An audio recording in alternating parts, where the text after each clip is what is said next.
Good evening and welcome to the Townsend Board of Selectmen meeting. Today is September 5th, 2023. It is 6:01 p.m.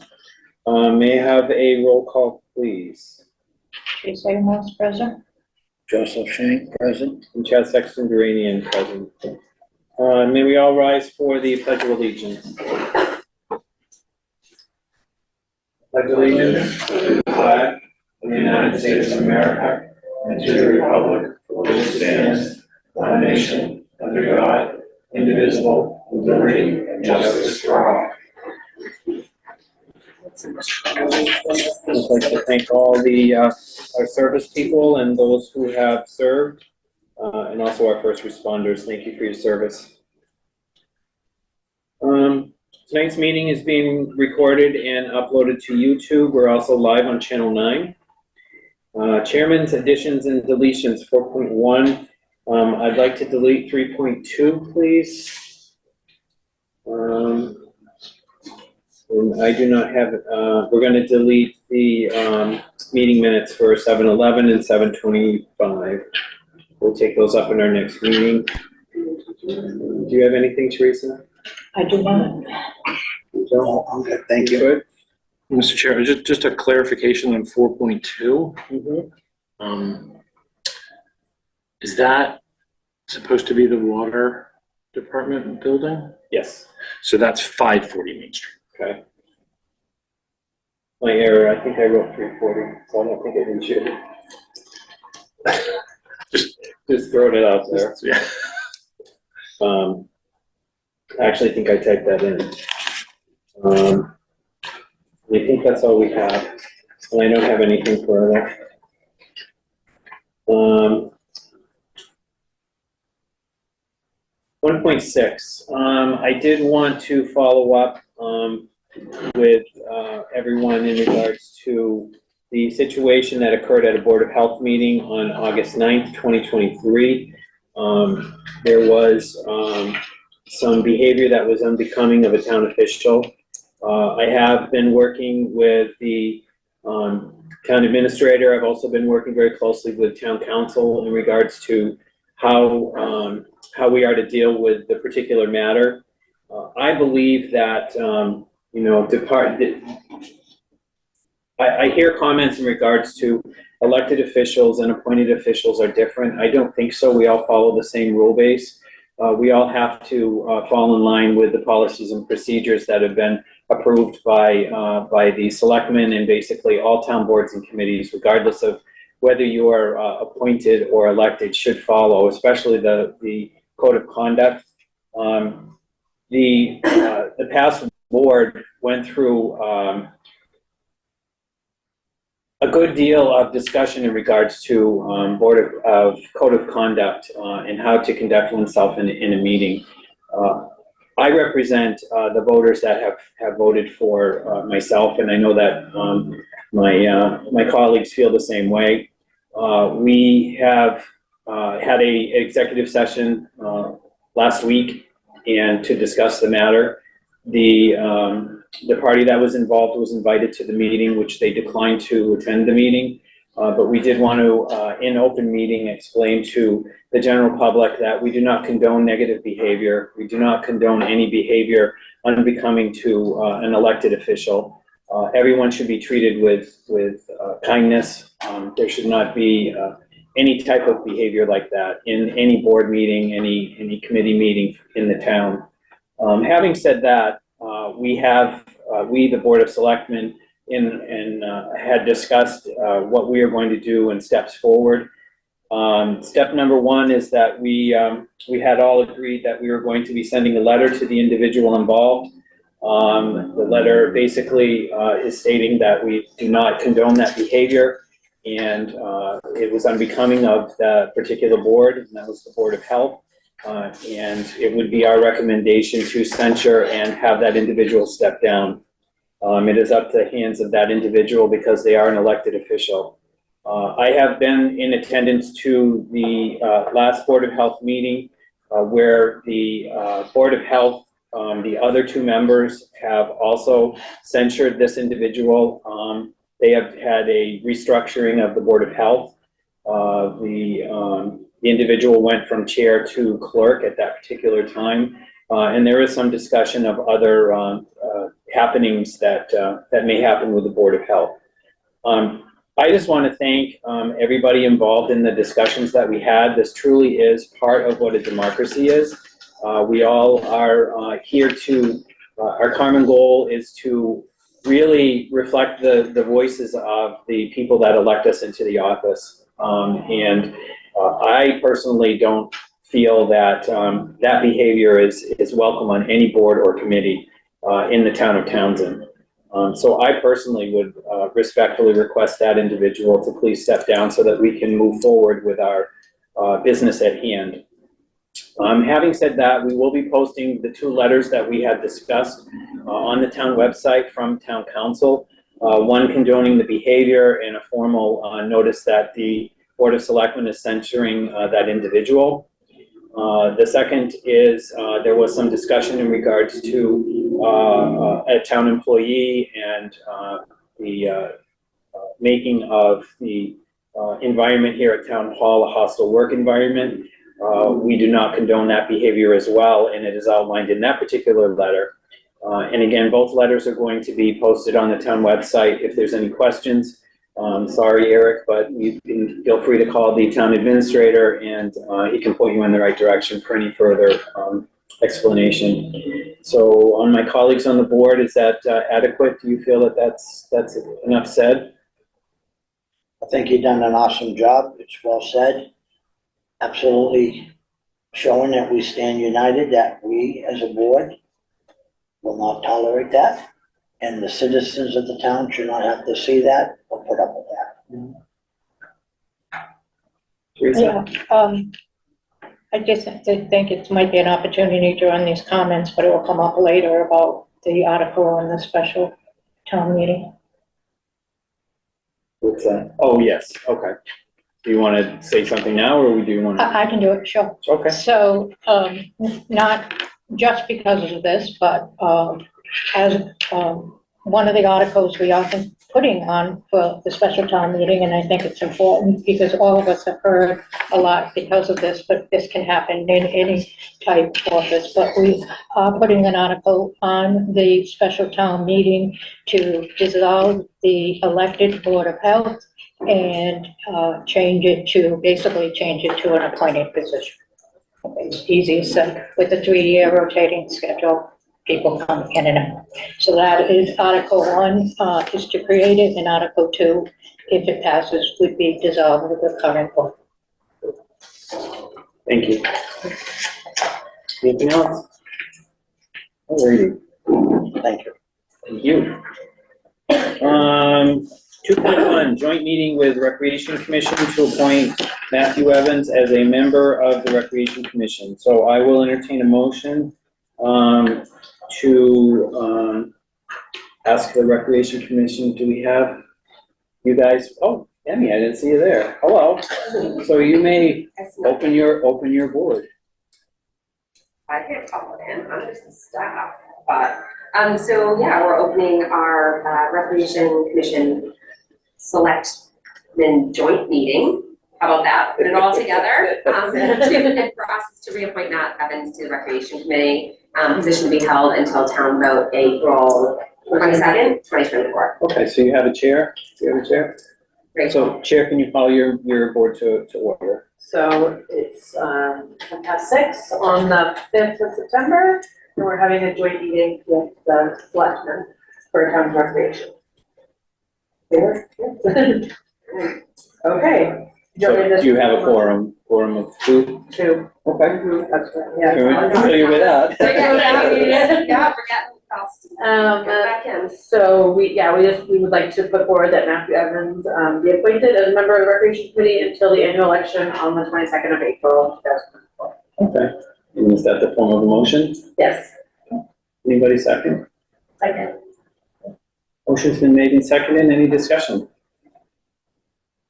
No? No? No discussion here. All those in favor, we'll start with the Recreation Commission. Aye. Board of Selectmen? Aye. Aye. Aye. Aye, aye, Captain. So be it, Matt. Yeah, that's us calling our meeting to end at 6:12. So we're gonna do this in December. Good job. Thank you. Now that this is done right away. Great. Thank you very much. Thanks for coming. Welcome aboard, Matt. We'll see you in a couple weeks with the next one. Okay, great. Thanks, folks. Thank you. Thank you. Keep up the good work. Alrighty, so we can jump down to 3.1. I'll entertain a motion to appoint Michael Brown to the bylaw committee for a term to expire 6/30/2024. So moved. Second. Motion's been made and seconded. Any discussion? Now, this was just because we didn't get him on the last one, right? We were waiting for the volunteer form. Yeah. All right, all those in favor? Aye. Aye. Aye.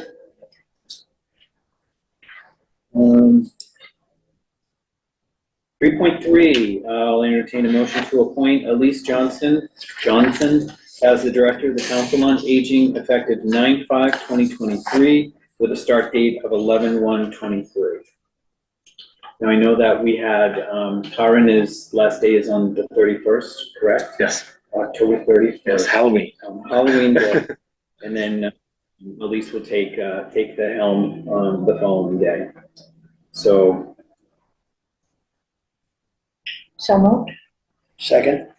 motion's been made and seconded. Any discussion? Okay, all those in favor? Aye. Aye. Aye. 3.4, I'll entertain a motion to appoint Teresa Walsh as temporary office accountant for the water department effective 9/5/2023 with a start date of 9/5/2023. So moved. Second. Motion's been made and seconded. Any discussion? So this will be from what we discussed, that she would be helping us out with all of the accounting for the treatment plant. The treatment plant. And the board already approved the job description in an earlier meeting. Correct. So I just want to tie it up and let everybody know from in the audience what we're doing here. All those in favor? Aye. Aye. Aye. Welcome aboard again, Teresa.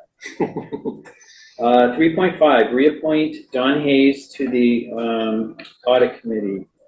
So I will entertain a motion to reappoint Don Hayes to the audit committee effective 9/5/23 with a term to expire 12/23. So moved. Second. Motion's been made and seconded. Any discussion? Yeah, why is the term basically 3 months? He's on a holdover. He should have been reappointed.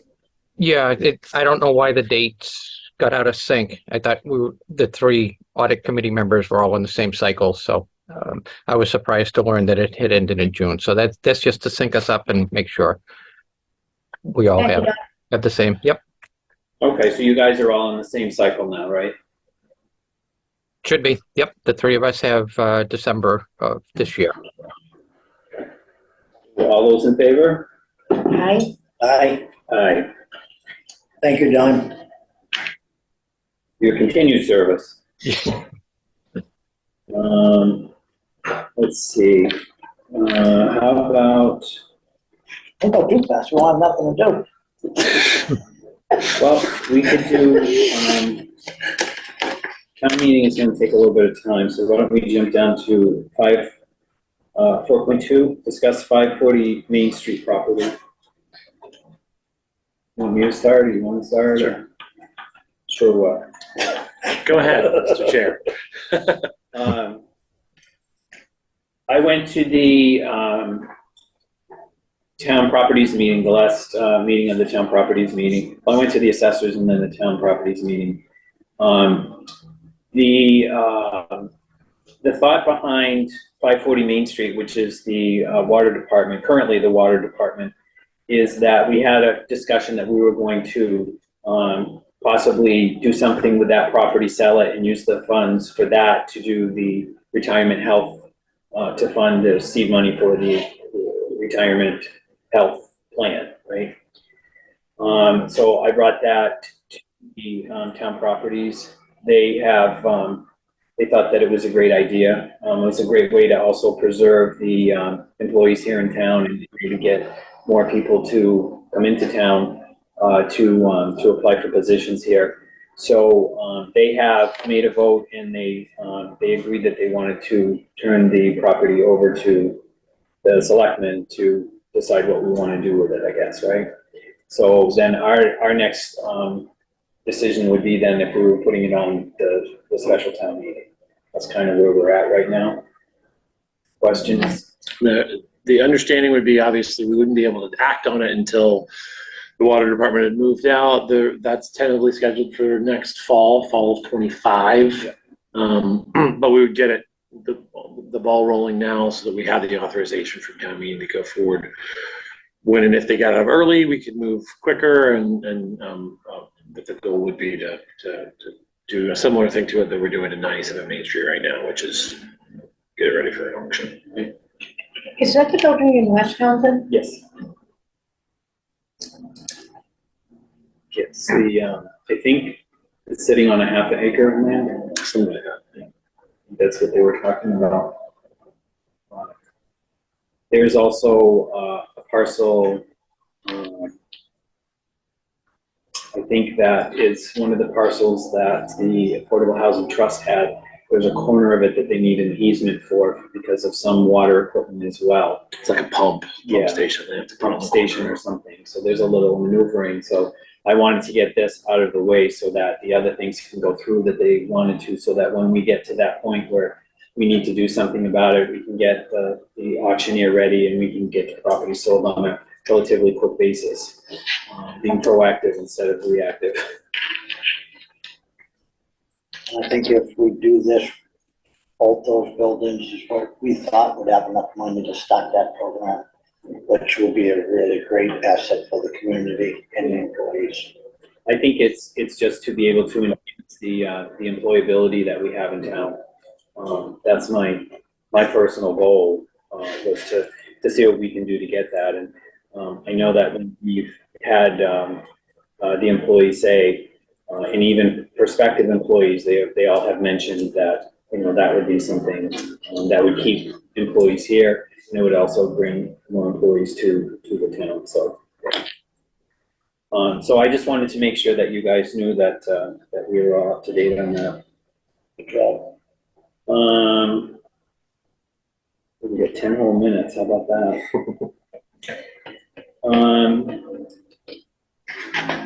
Do we want to do the council on aging restructuring? Do you think that's going to be Probably going to take a little more than 10 minutes. How about your updates in the report, if you're going to do that?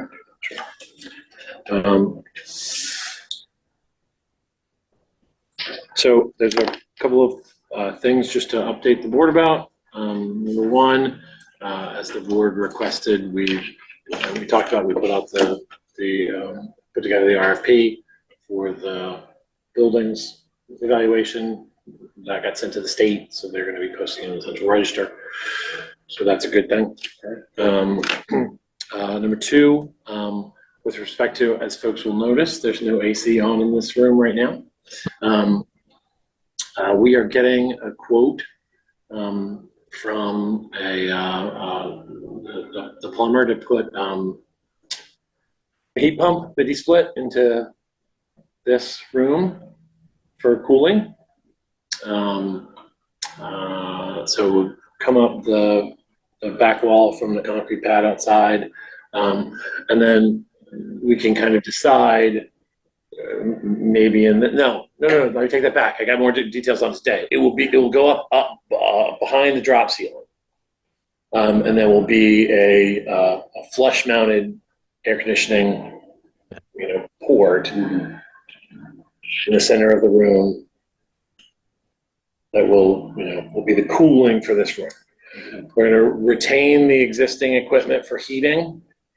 At this time, the part that was damaged was for the cooling part of the existing unit, and also one of the other challenges is the Freon for this unit is a 30-year-old unit, and the Freon for it is the old Freon that's really, they don't really make anymore, and so it's super expensive.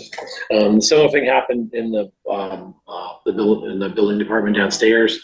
We had a condenser issue outside, so we're getting also a quote to have a mini split put into that. I don't know if you've seen the kind of the mini splits, they show up on the wall. They're kind of, a smaller unit, much more energy efficient than kind of the equipment that we have now.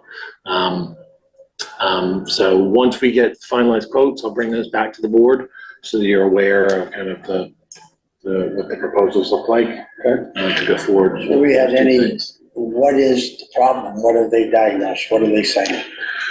So for this one, basically the entire coil was a block of ice. The part on the condenser outside that regulated the temperature up here broke. Didn't regulate. It was not regulating the temperature, so it's not an issue with the unit up here. It's an issue with the outside equipment.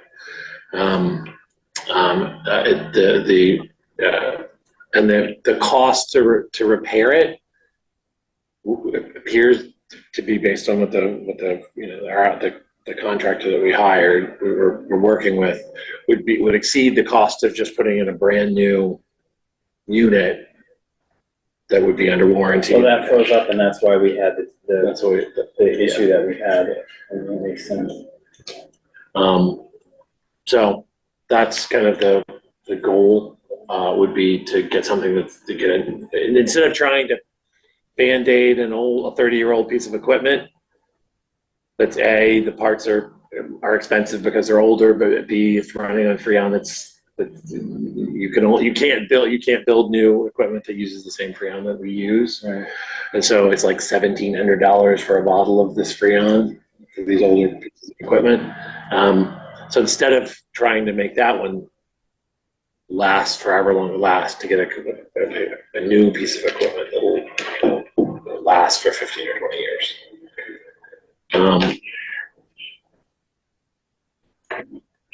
I'll say nothing. So that's the goal, is to take a look at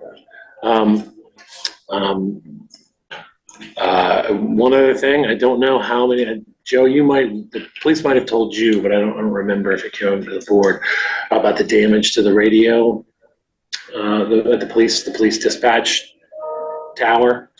I have not heard that yet. Yeah, so there was apparently a power surge that did some damage to some of the equipment. I think the cooling system mainly in the dispatch tower.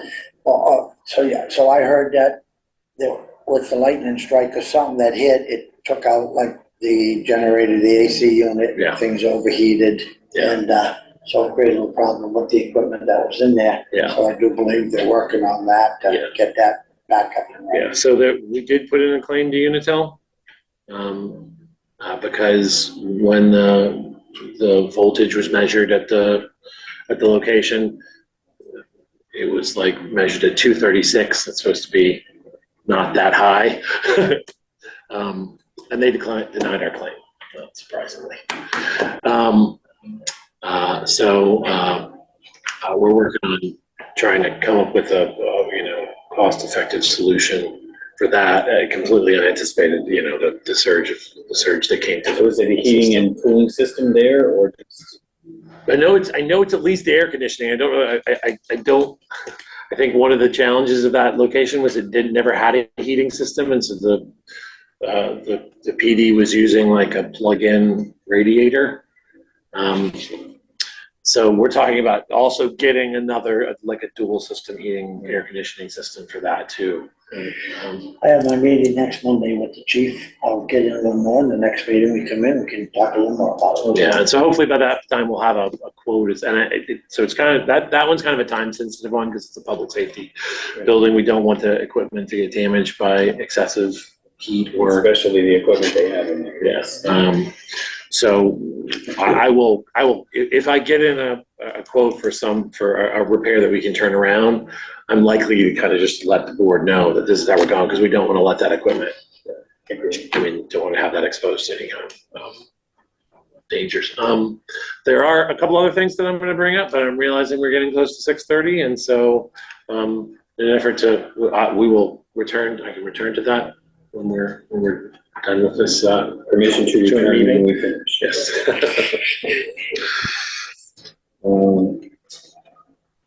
Okay, so this is 6:30, a joint meeting with the Finance Committee, the Audit Committee, and Roselli and Clark to review the management letter and audit. Let's see, so John, do you have a full committee there? We have a quorum online, and I would ask, I can't see from the owl. Is Josh Levitt in the room with you from the Finance Committee? In the room, yes. Yes. Okay, thanks, Josh. Appreciate it. So we have close to the full board here, and I don't see online Jerry Bezikas. Are you in as just visiting? And you're on mute if you're just trying to see who's here. Yeah, I don't see, He said just visiting. I see just visiting it, and so I wonder if that's her. But again, So she would have answered. it's on mute. Yeah. Okay. So with that, we still have enough of the other members. We have a quorum. So I would like to open the Finance Committee meeting at 6:29 p.m. And because most of the members are remote, we need a roll call attendance. Sam Grant here. Andrea Wood here. Mark Hussey here. Thank you, Josh, and Don Hayes. So with that, we have a quorum of six members out of the.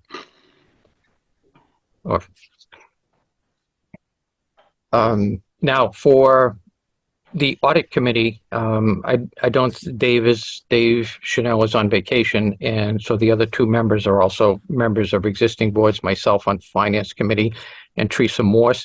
We haven't had a meeting where we define. So, Teresa, if you want, I'll just open the audit committee meeting at Sure. 6:30. And Don Hayes present, so with two, we have a quorum on the board of three. So both other joint committees are in session for okay. the audit review. Thank you, Don. And I do see Mr. Roselli on. Mr. Roselli, welcome. Thank you for having me. And how would you like to start out? How do we want to do this? Well, I think it probably makes sense to turn it over to Mr. Roselli and let him do a okay. presentation, if that's okay. So, Mr. Roselli, the floor is yours. Okay, do I have the ability to share the management letter? We can get that for you. I think it might let me do it. I'm not sure. Well, we're making that change for you right now. Okay.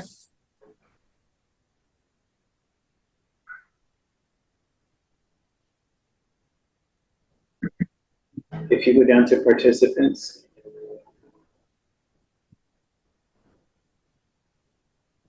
Yeah. There you go. And on the side, find him and.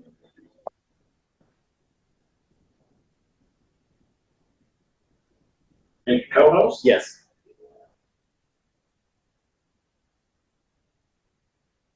Okay, you should have the ability to share now.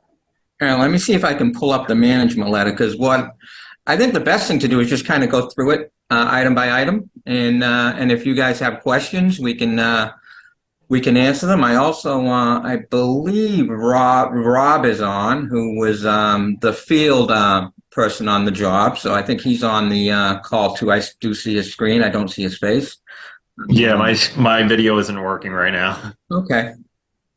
So let me pull up the management letter. Rob from Roselli. Oh,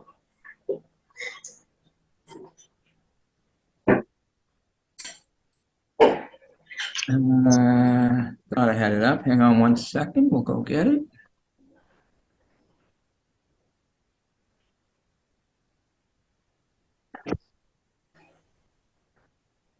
Let me close out of that one.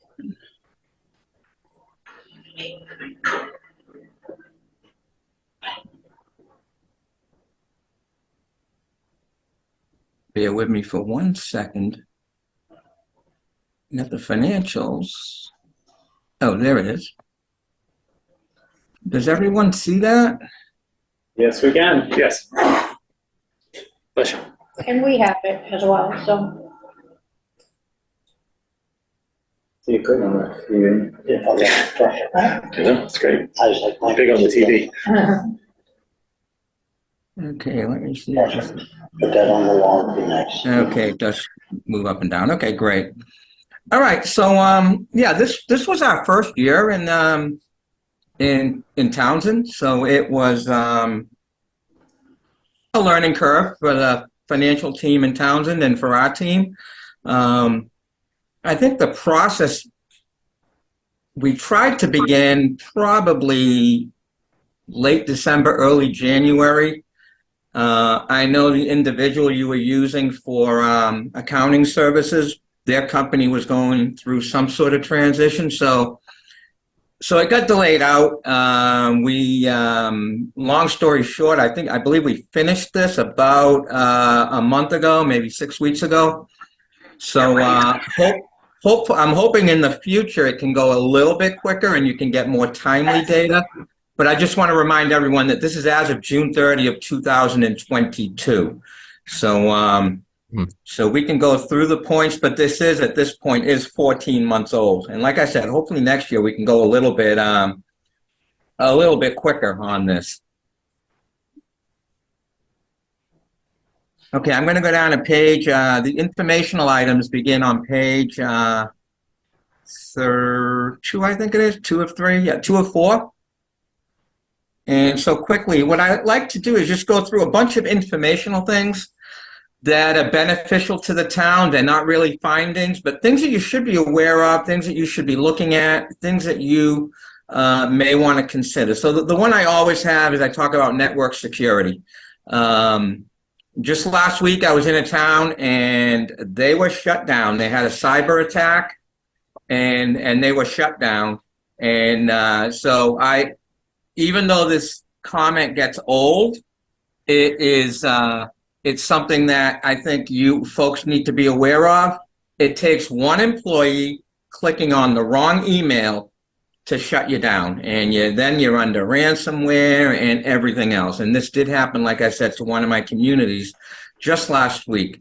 So I put it out there as a reminder that just remain vigilant and provide a lot of training to your employees, what they should be looking at on town computers. They really should not be clicking on anything that looks funny, that looks strange, awkward, and it's the easiest way to avoid these types of things. And if you have any questions, like I said, just feel free to jump right in. The second comment, again, is a standard comment that I put in every management letter for all my communities, is just to have a heightened assessment of fraud. There's a lot of different areas in the town. They collect cash. Make sure those controls are in place, that they're turning over cash timely, that when in days that they have cash at their locations, that it's under a good safeguard in a safe place. Try to turn it over as soon as possible to the treasurer's office, and they turn it into the bank. But just be aware of what's going on out there in your departments.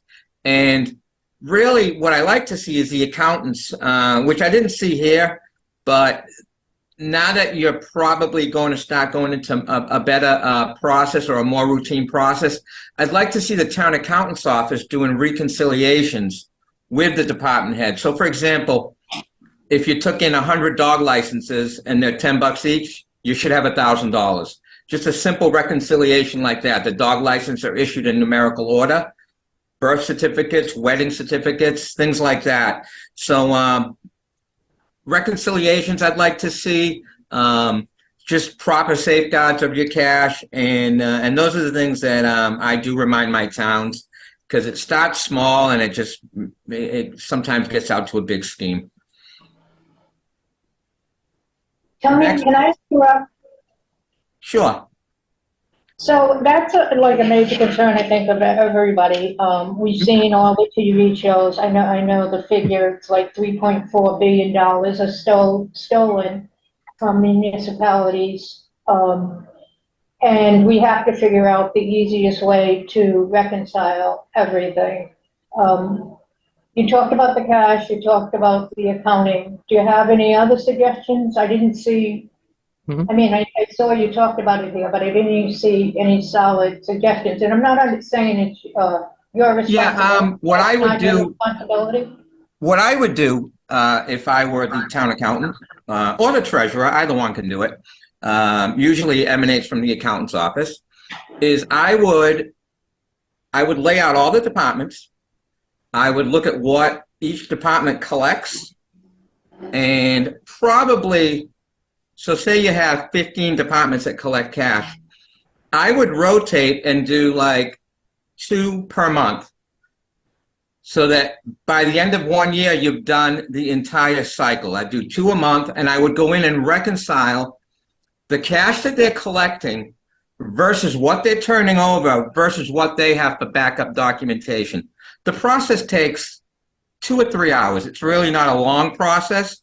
You should be able to squeeze that in during the month, and by the end of the year, you should have looked at all the departments. The other thing I look for is to see if there's any strange drop-offs in revenue from year to year. So I line up 5 years and I say, okay, why did this particular revenue drop off so much? Do we need to go look at that?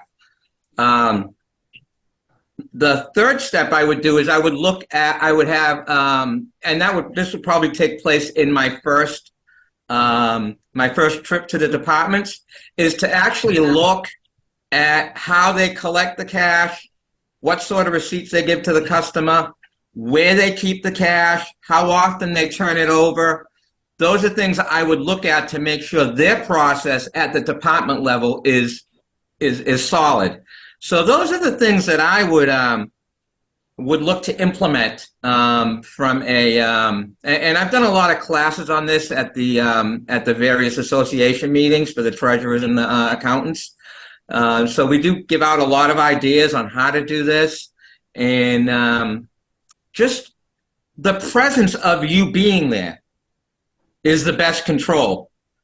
When someone's in a department and nobody's been down to check on them for years, that person's going to say, hey, I'm short some money this week, or I need some money for a hardship that I'm going through. And they help themselves to that money. Sometimes that's human nature for someone to say, hey, the motivation is there. I need money. It's easy to do. If you have this check and balance in place where somebody is coming down to check on you, then it's always in the back of your head, hey, before I do this, I could get caught. So that's kind of what my recommendation would be to the town and the financial offices. How do we stand in the number of accounts that we have and the number of people that have access to deposit or withdraw from those accounts? Are we average for a town our size, or? Yeah, I mean, a lot of the larger towns are migrating more to a cloud-based system, where a lot of things are being done all online. So the deposit is basically done right away, rather than getting a check, keeping the check, or getting cash, keeping the cash.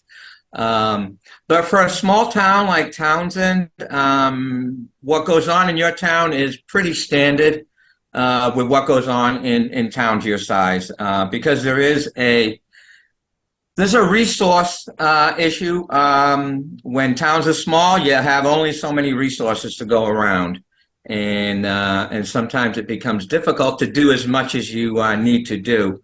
And And some towns say, well, should we have a full internal control department that we're going to pay a lot of money to try to save a few $1,000s in fraud? Sometimes towns say that's not worth it. So I try to set up these little processes that the town accountant can do without it costing the town any extra money. That's kind of how I advise the smaller towns like Townsend. In the bigger cities and towns, I do tell them you should have an internal control department because there's so much going on that it makes sense to have someone do internal audits.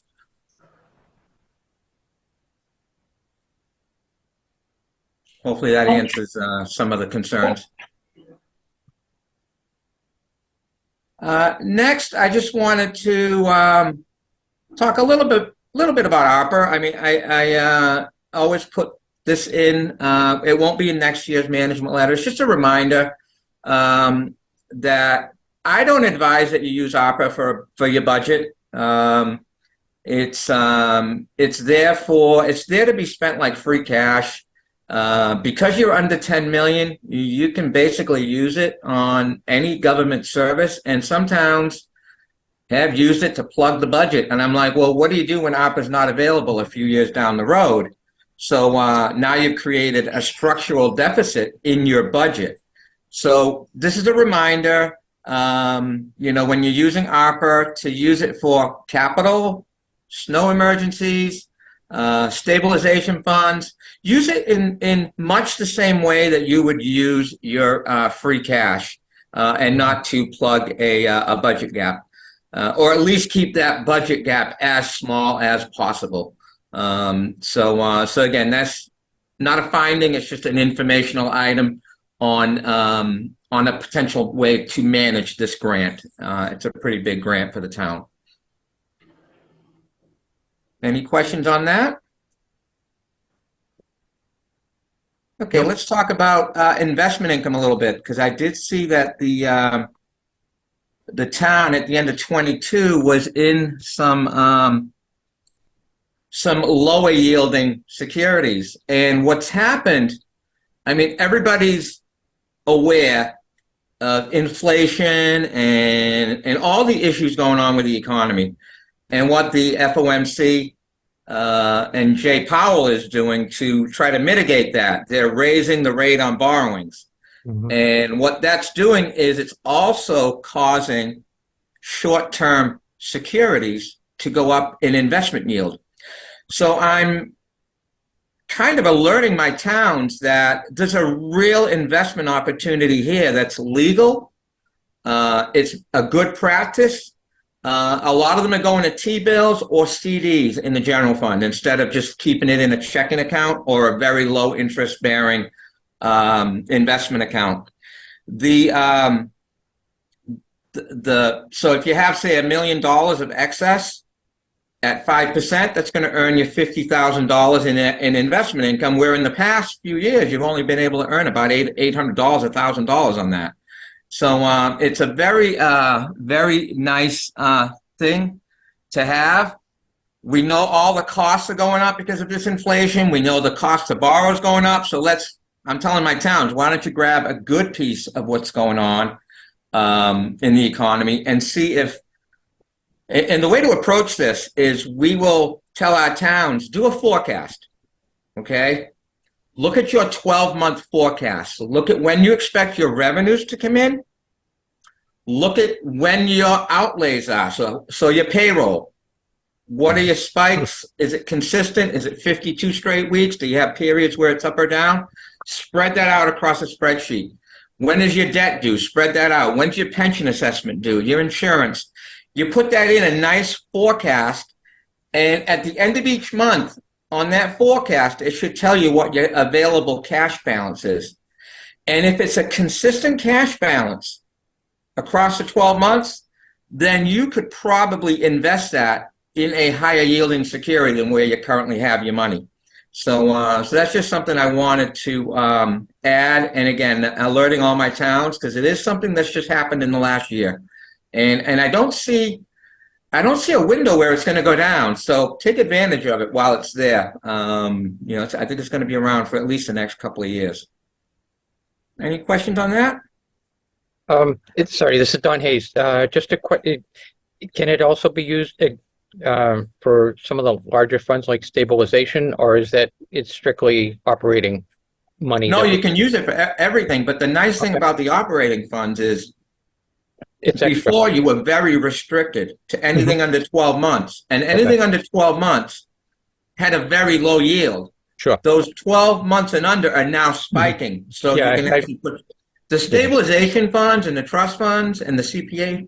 I'm not sure if you have CPA or not, but all of those funds, you can invest in what I call outside of the box. Okay.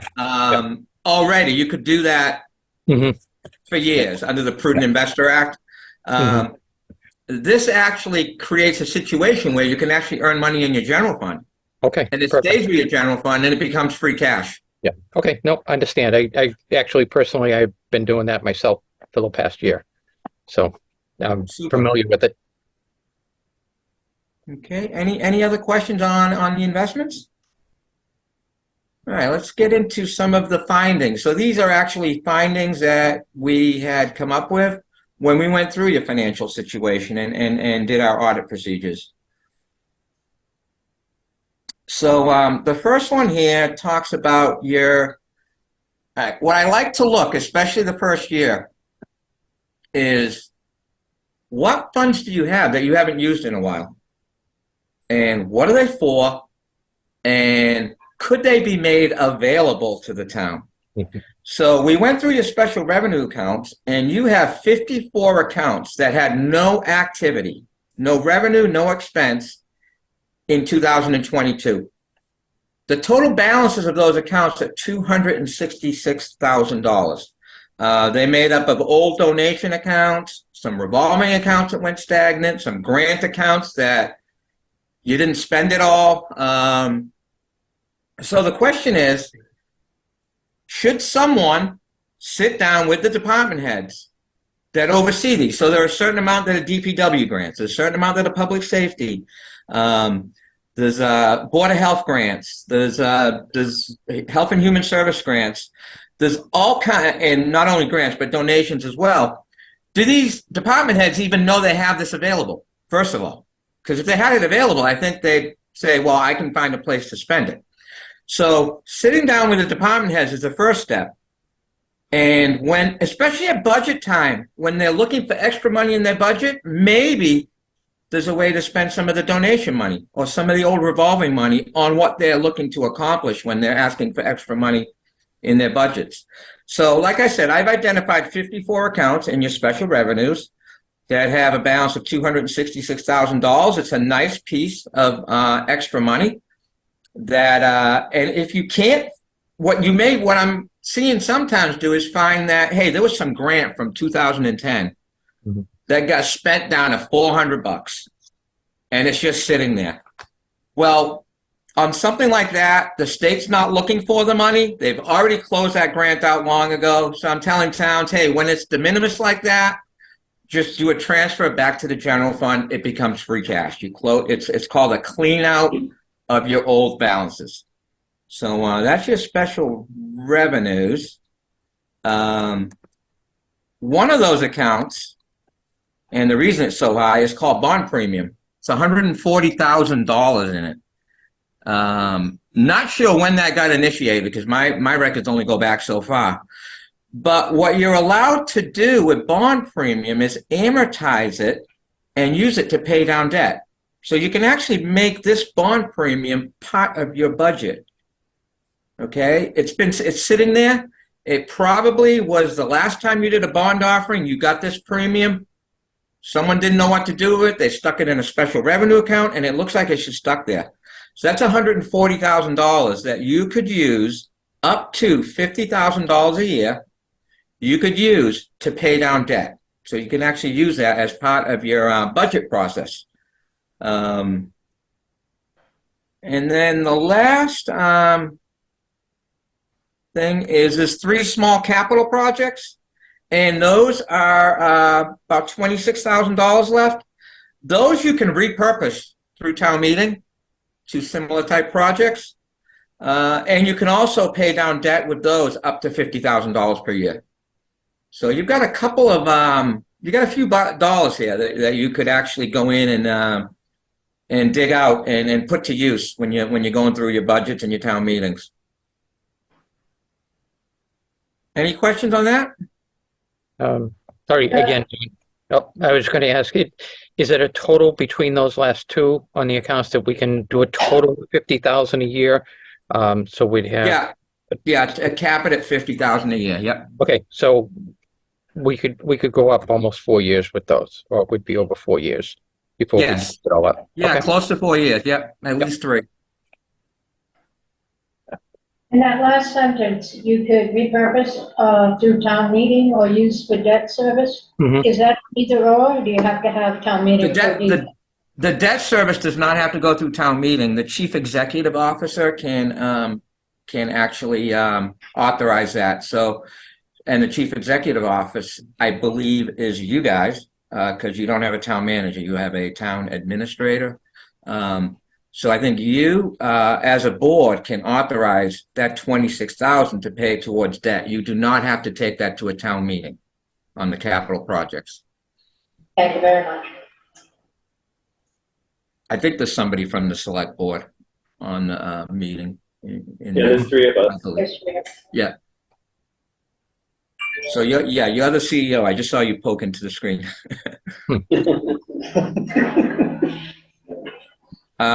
Policies and procedures. I didn't see a manual. I don't know if one exists or if it exists in pieces somewhere. You have policies. You follow Mass General Law. It would be nice to codify everything for the town of Townsend and put it in a just put in a nice manual. It's great when you're going through turnover. So new employees know how the town operates. And there are many, many examples out there that you could get and read through and customize. I certainly wouldn't expect you to start from scratch because it might take 2 years, but take one of those many 100-page manuals that are out there, look at it and say, yeah, this makes sense for Townsend. This doesn't. Let me eliminate that. And then at the end, remember to cut and paste Townsend in for whatever example you're using. I know. And this is good for your bond rating, the policy and procedure manual. So if you're going through future debt and you're going to get rated, the thing they're looking for is a financial policies manual. And if you can't give it to them, you're not going to score high in that particular area. That's one of 7 scores in the bond rating, and it could drag down your whole rating if you don't have that nice policy manual available. So it's something I definitely would recommend that you put some resources towards.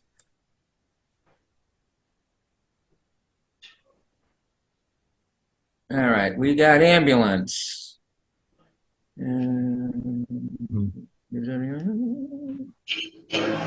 Okay, so the amount on the general ledger does not agree to what the third party service provider is telling you have. The third party service provider is $200,000 higher.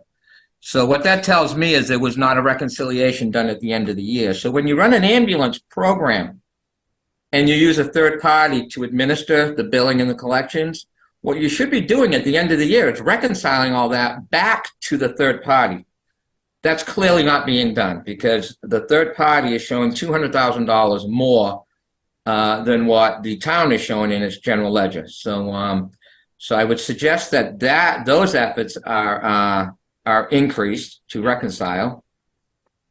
And also, the ambulance receivable balance is $550,000, and $340,000 looks like it's greater than 180 days. So I don't know if you ever had any conversations with the fire chief about this, but usually there should be an abatement policy in place that says, hey, after a certain amount of days, whether it's 180, 360, whatever you choose for a policy, I mean, I would imagine some of the people on the list, the patients on the list may have passed and they're still on the list. I've gone in and done ambulance studies for towns, and I found that there's 20 or 25 patients that you're not going to collect from because they passed and the estate's already been settled. So, I definitely recommend that just to clean up this area, number one, reconcile back to the third party provider. And number two, start looking at an abatement policy with the fire chief. And so those are my two recommendations under the ambulance finding. Any questions on that? No. Okay, okay, so your withholding balances. So basically, I'm an employee for the town, and I make $1,000. You take $200 out to cover my taxes, my state taxes, my health insurance, maybe $300 to cover all that. When the bill comes to the town to pay the health insurance, a piece of it's going to come from what I gave the town, the employee, and a piece is going to come from the town's appropriation. Together, that should make up what you're paying the health insurance provider. So we found that the withholdings were kind of all over the map. When we started looking at the payments subsequent to year end, they did not match what was in the withholding accounts. There was big surplus balances. There was big deficit balances. It looks like things were miscoded. So, again, I'm going to recommend that before the books are closed at the end of the fiscal year, someone should go through this and reconcile and say, hey, if I've got $100 in that withholding, in that federal withholding account, it should have been gone in August. It shouldn't still be there. And there certainly shouldn't be a deficit in that account. That means I didn't take enough out of the employees' for federal purposes.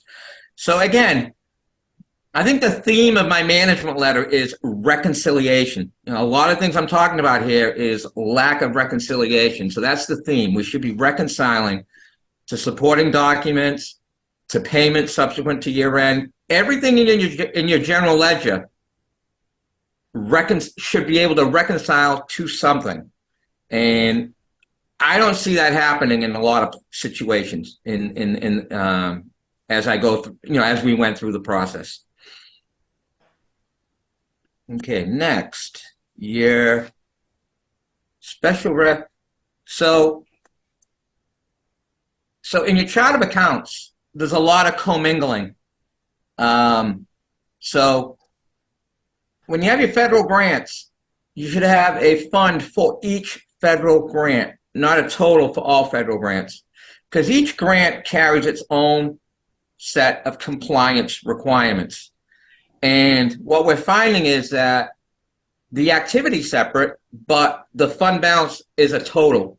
So somebody needs to go through that and determine what the total is, put that as a starting balance, and set up an account for each of these and carry that into the next year. Not the total, but for the specific fund within that group. It just becomes very, very difficult to audit, very difficult to analyze. You don't know if you have a deficit in a particular account and not one in the other. So it's very important here that there's some chart of account work done, particularly with the special revenue funds.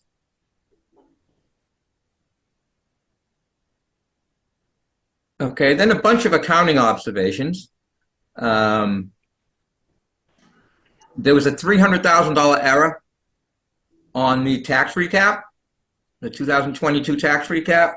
So this caused the amount to be raised to be understated by this amount. So you understated what you raised on the tax recap by $300,000 due to the manner in which the indirect costs were handled. That was one of the more serious of these 3 or 4 items. The second item is 3 annual town meeting transfers were not made before the end of the year. So they had never been made. So those should be made in 22 and 23, along with the 23 ATM transfers. In the trust funds, there was a contribution received And the contribution relates to 4 different trusts that are not related, but it all went to one trust. So we tried to figure out what belongs to what, but it's not going to be perfect because we're using the bank statements and whatnot. But the town should specifically be able to identify the 4 trusts. You've got the entertainment fund, cemetery fund, library fund, and worthy fund are all getting money from the Amanda Dwight Trust, but the money all went to one of those funds, not allocated between the 4. So again, that's something that should be investigated and avoided in the future. And then in the general fund, the articles that carried forward into 23, they weren't reserved on your balance sheet. So it caused your free cash to be overstated by $207,000. So a bunch of things in your accounting related area there. Some of them a little serious. Some of them got to pay closer attention to when you close. Make sure all your transfers are done. When you're preparing your tax recap, make sure it's in balance. Make sure all the transfers are accounted for. Just some errors that shouldn't occur. I'm just going to be really honest with you. These 4 things should not have occurred. They do not occur as standard operating procedure in any towns. This is the unicorn. These are the things that are unusual to Townsend and maybe 1 or 2 other towns that we audit, but they're not normal things. These things are usually nailed down. Tony, is it all right I call you Tony? I should assume. The trust fund, Amanda Dwight Trust, does that have specific language on them having to be spread equally, or does it just say it has to be spread amongst the 4? Is there a specific that you know of? Rob, can you jump in on that? I know you did the detail work there. I think you talked to the treasurer on how that was supposed to work. Yeah, there was a breakout, I believe, on that one on what percentage should go to each fund. And I believe a good portion of it was supposed to go to the private purpose trust funds, which so that's to be used to an individual, not a person, not to the town's benefit. It's to benefit an individual person.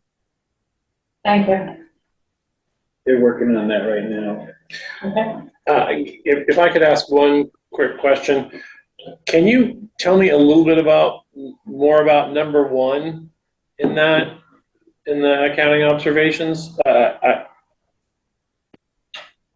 More importantly, I guess, what's the ramification of number 1? What does that mean for purposes of? Well, you raised $300,000 less in your taxes than you otherwise should have, because of the way the indirect costs were handled on the tax recap. I believe, Rob, correct me if I'm wrong. I believe they were brought in as a double.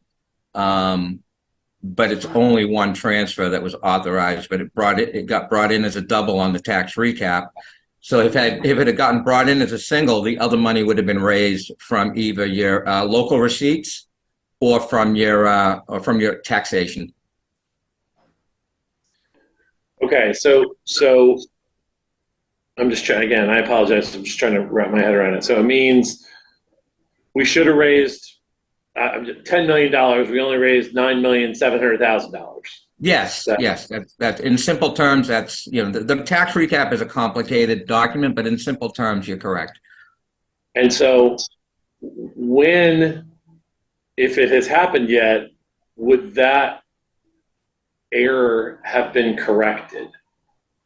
In other words, does that mean at the end of FY22, when we had the local receipts were no longer projected, they were actuals, and we were reconciling at the end of 22 the actual revenue that came in with the actual expenditures, does that fix that error such that it wasn't a problem in FY23, or is that an error that we still have to worry about right now?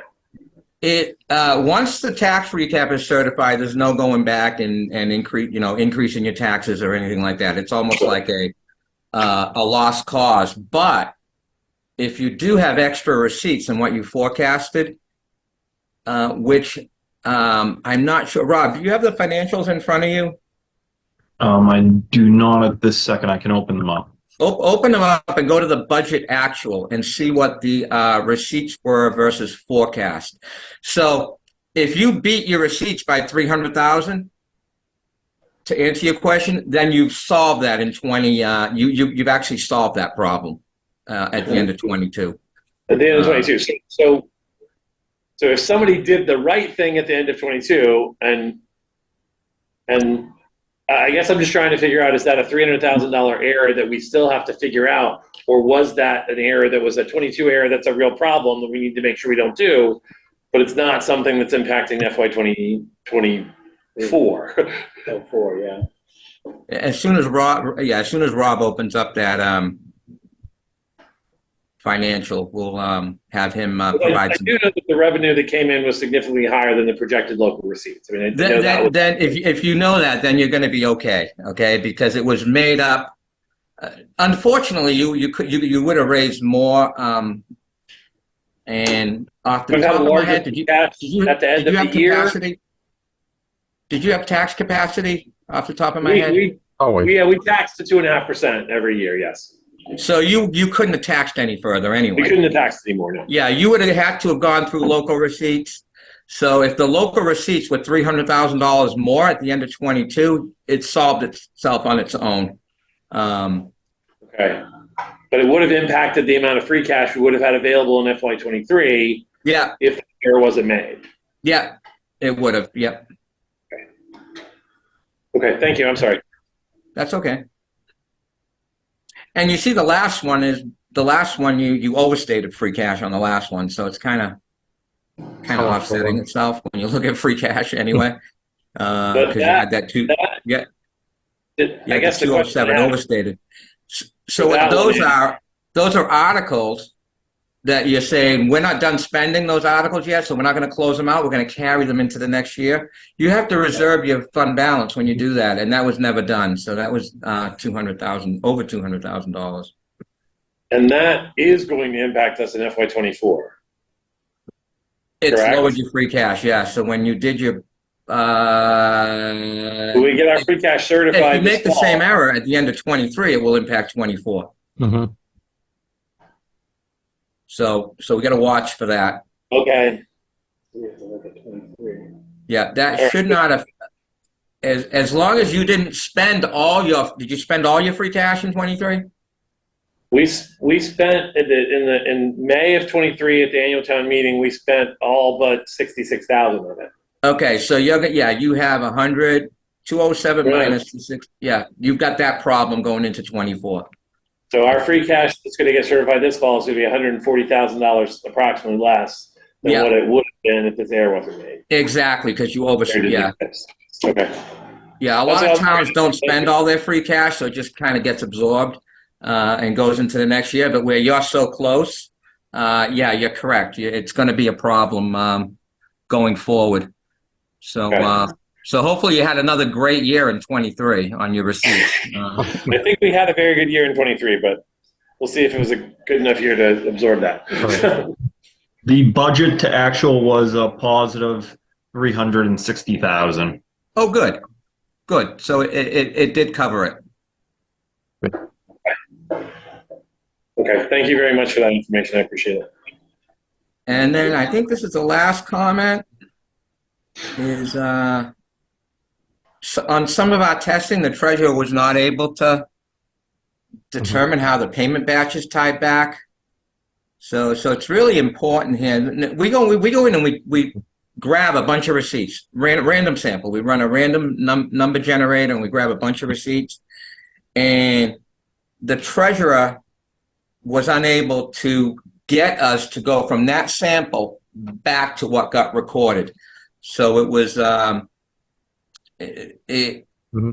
it's something they should know. If we pick a receipt, we should be able to trace that. Because if you can imagine, there's so many receipts that go on all year long. one receipt is part of an entire batch that has lots of receipts in it. The total of the batch is what goes into the general ledger. If we pick one receipt, someone in that town hall needs to be able to walk us all the way through to how that gets into the general ledger and becomes part of your revenue for the year. And we weren't able to complete that step because the treasurer was not able to show us how those payment batches work. I believe going forward, they're going to understand that process much better, just based on the fact that we were asking about it. I believe that problem has been And Tony, was dealt that, with. evaluation, was that done just for the 2023 ledger, or did you go back? That would have been 2022. 22, okay, but it Yeah. was just 1 year, you didn't do retro? No, we didn't go back to 21 or prior. We just did 22. We have it as a note. It's something we will test again in 20. Usually we rotate tests when we're doing audits. We will do this test again to make sure that it has been fixed, or we don't even know if it's a real problem. It might just be a matter of the treasurer not understanding it. And now we're hoping that the treasurer does understand the process a little better. Thank you. I think Chaz, that this is is- Veronica Cal. Could I make a statement? Sure. Our current treasurer didn't start until after the end of FY22, if I'm correct. I have to think about this. She started in January of 2022, That's about and we halfway did through. not have a treasurer. So last part of 22, we did not have a treasurer from September of 21 until January of 2022. There was no treasurer in place. I just want to note that. And that could be partially, I don't know exactly, but that could be partially the reason for that. Yeah, now that you brought that up, that is a very possible reason why using someone else's work to try to understand it is not always the simplest things. So like I said, we have that as a note, and hopefully this new treasurer has a complete year of ownership on 23, so she's able to walk us through the process, and we can put that to bed.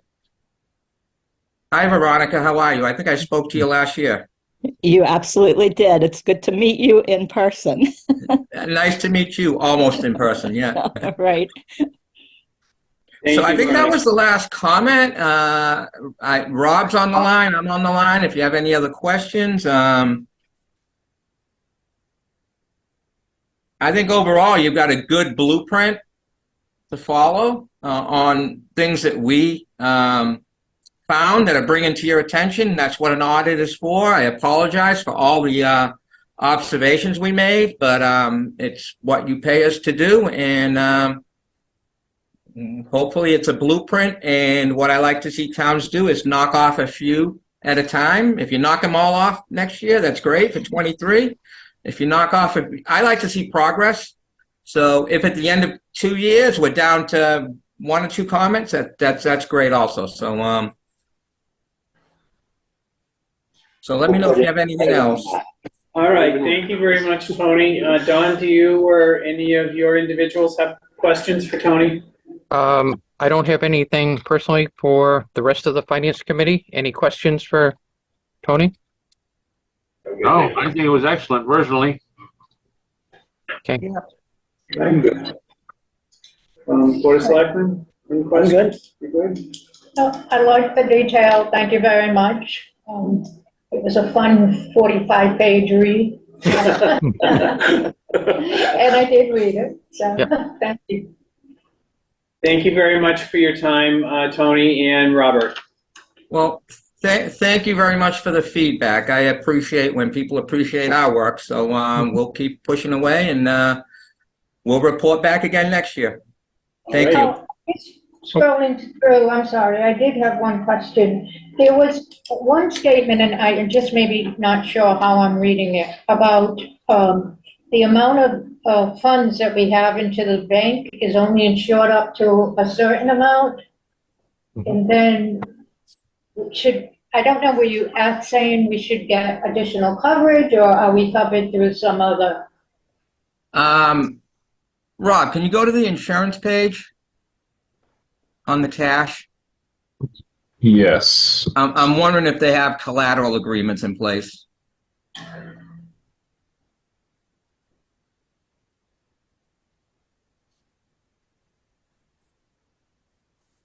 It's a very good question.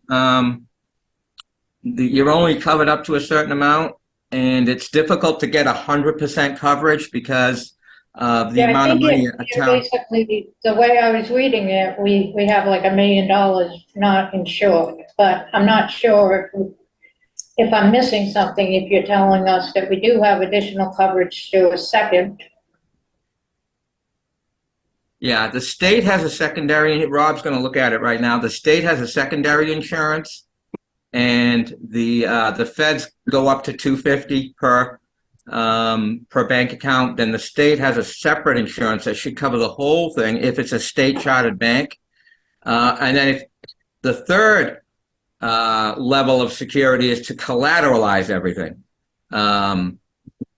Now, if you do go the avenue of T-bills, those are 100% secured by the U.S. government. So you don't have any security issues if you go through the, with your excess cash if you go through the T-bills. But do you have that information, Rob? Yes, I do. I have that now. So it looks like all of that was going through Eastern Bank, and we do not have anything on here showing that it's collateralized. Easton is one that just changed. So Easton was doing 100% coverage through different collateral agreements. They no longer provide that. So you may want to look at spreading that out a little bit. Easton is a very solid bank. It scores very high as far as state charters go. I'm not afraid of them going under or anything, but it may make sense to take a look at it and move some of that money around. Or like I said, if you put your excess cash into T-bills, that's 100% covered. And the MMDT is a mass similar to the T-bills. It's a Massachusetts investment vehicle that provides more coverage. So there are ways you could mitigate it. There was a scare back in the spring with the banks and people lining up. We saw that on the news, people lining up to take their money, try to take their money out. And then we were all looking at our cash at that time saying, is my money protected? It looks like the government's going to do whatever it can to protect people's money. I don't think anybody lost any money as a result of what happened back in March and April. But it is good practice to try to spread the funds and at least try to get collateralization agreements. So yeah, the numbers I have was 3435 was what is covered out of 4699. So Yeah, are you so about $1 saying million. a good practice is to separate that extra million to a different bank, or? I mean, you don't want to have 80 banks either. You don't want to have that. That just doesn't, it just turns into an efficiency nightmare. If you took all of your excess funds and put it into one vehicle that had 100% coverage, either through collateral or insurance, that would solve your problem right there. Or if you did spread it out, the 250 to a couple of other banks, kind of mitigate it a little bit. Plus, you have to understand that is a snapshot of June 30th, 22. So when we do it, that's on June 30th is when we're looking at that balance. Your state payment could have come in, and then subsequently it got moved somewhere else. So in July, whatever was there on June 30th might not have existed in July. So you've got to also look at how often the money stays in the particular bank. And what you're looking at is a financial statement disclosure. It wasn't so much a finding. It's a financial statement. It's a financial statement disclosure that we have to make for your financial statements. Thank you. All right, thank you, Tony. John, you want to close your committee? Okay, we'll close them in the opposite order we opened. Teresa, I entertain the motion to adjourn. And Make a motion to adjourn the audit committee meeting? at what, 7:22? Okay, I guess since it's only two, I'll second that. Roll call vote. Teresa Moore, yes. Don Hayes, yes. The audit committee is adjourned. And now the finance committee. Do I have a motion to adjourn at 7:23 p.m.? I'll make a motion to adjourn at the time just specified. Okay, and a second. I'll second it. Okay, thanks. I'll take Josh for the second. And roll call vote. Sam Grant, yes? Andrea Wood, yes. Okay, I did hear. Mark Hussey, yes. Thank you.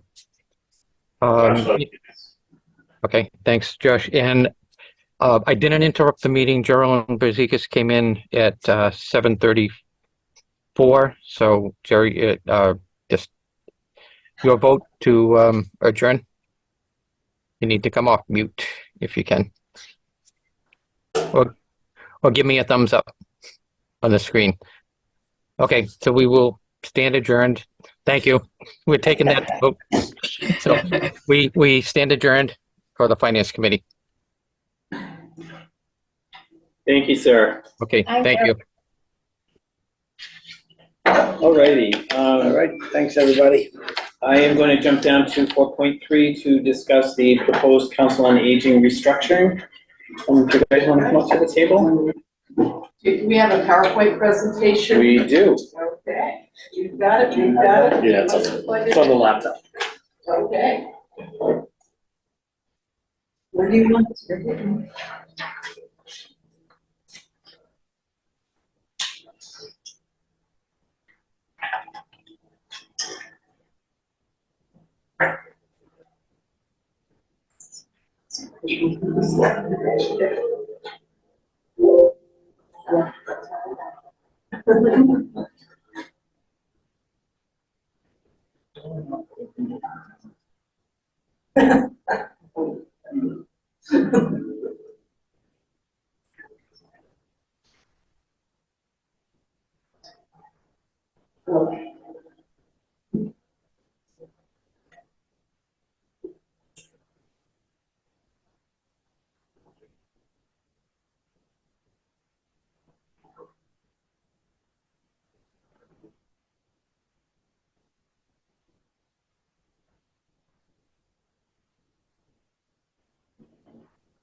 Yes, it's shown.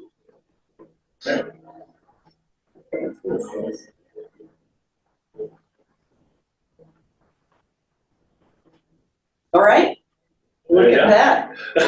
How fancy are we? Realize I'm not to. Well, thank you for having us and, Does he run, do you want to run the PowerPoint?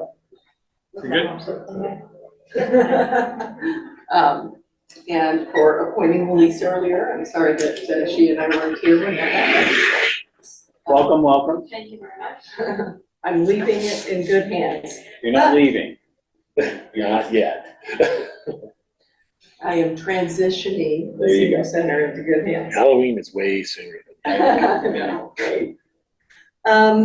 So we put together this presentation because with the transition of the directorship, there are more things that will be coming down the pike in the future. And so we tried to do at least a one-year plan, and it has morphed into a 5-year plan, which we will not present tonight. We're just going to present our initial transition plan. So if you can go to the next slide.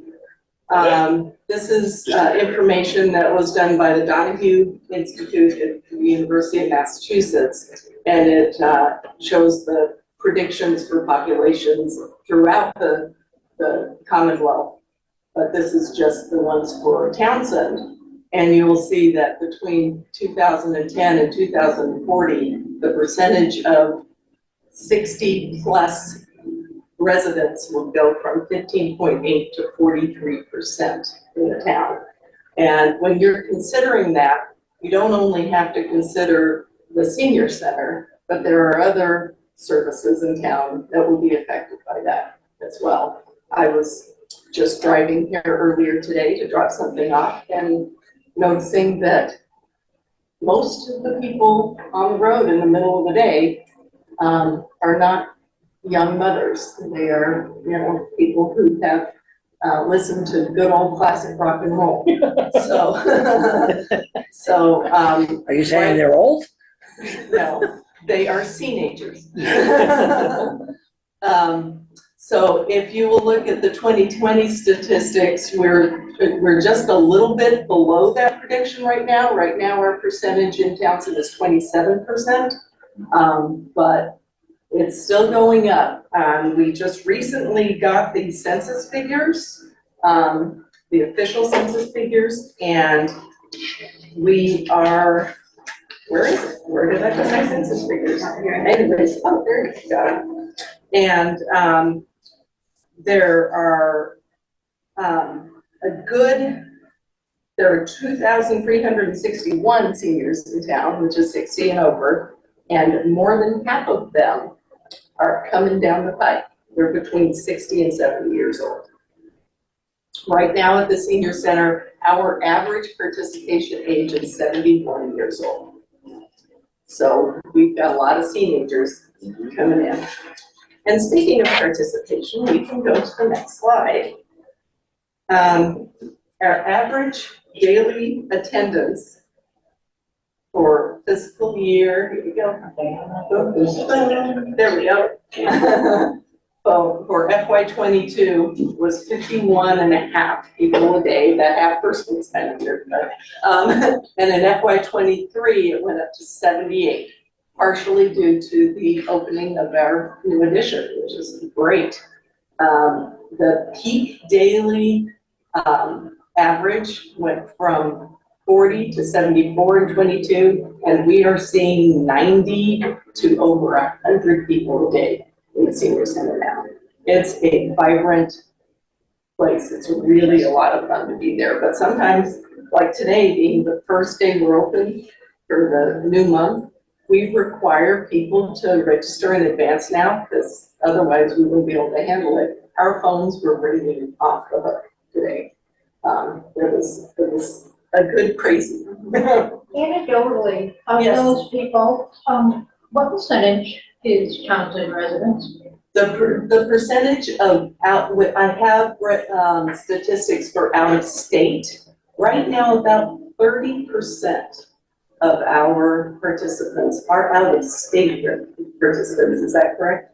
Roughly, yeah. Yeah, roughly. So we did implement an out-of-state fee last year, starting in January, just like the library does. But that would include like petrol or Ashby. That would not include Pepperell or Ashby. Do we have the numbers on that? We can get those numbers for you. One thing that's really great about senior centers is everybody uses everybody else's. I know people who come to us who also go to Ashby, Pepperell, Lunenburg, and Ayer now, and vice versa.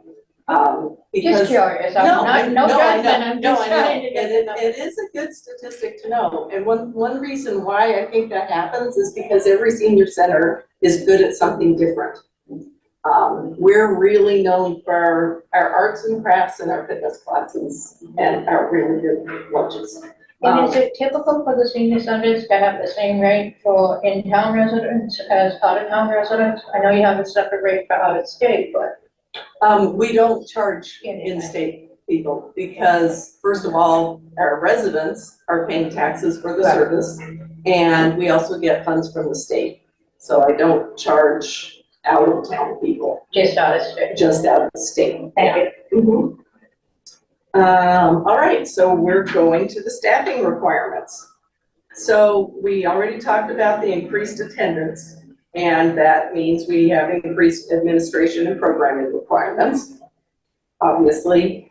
One sad thing about coming out of COVID is the agencies that have provided services are finding that people are burned out and are leaving. We recently had one of our agencies that helped us quite a bit took away some of their services, and now we're getting more outreach calls, which fortunately our community services person is helping with, but also our outreach person is only 14 hours a week. And I think you're gonna see the needs for outreach services increase. So you're saying that we need to maybe increase our hours?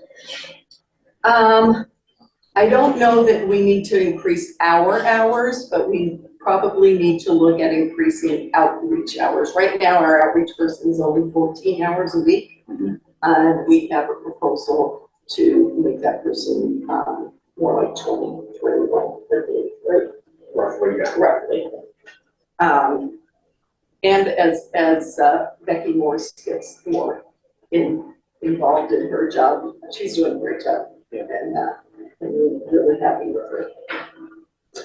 We are. Part of our agreement for the ARPA funds that we have was to expand food services back to 5 days a week like we did pre-COVID. Right now, we're at 3 days a week, but we'd like to add Mondays and Fridays to that as well.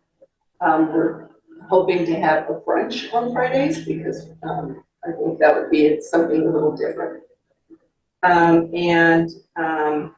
The LRTA has been very generous to us. Not only did we get an extra van this year, but they added $15,000 to their budget for a dispatcher salary.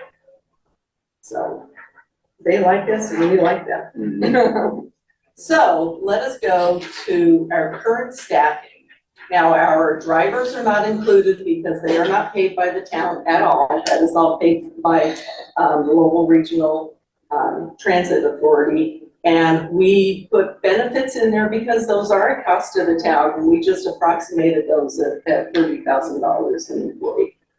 So right now, I do take benefits at $30,000. The assistant director and program coordinator does as well. The kitchen manager has the funds in there for benefits, but she does not take the health insurance. And the transportation administrator / dispatch person, that should actually say outreach. Oh, no, it shouldn't. You're right. You've got it on 2 lines. Anyways, so the benefits are there just so that you guys know how many benefited positions we have, right? And that is correct. The transportation administrator benefits are all paid for by the LRTA budget. Those are not paid for by the town. Okay, thank you for pointing that out.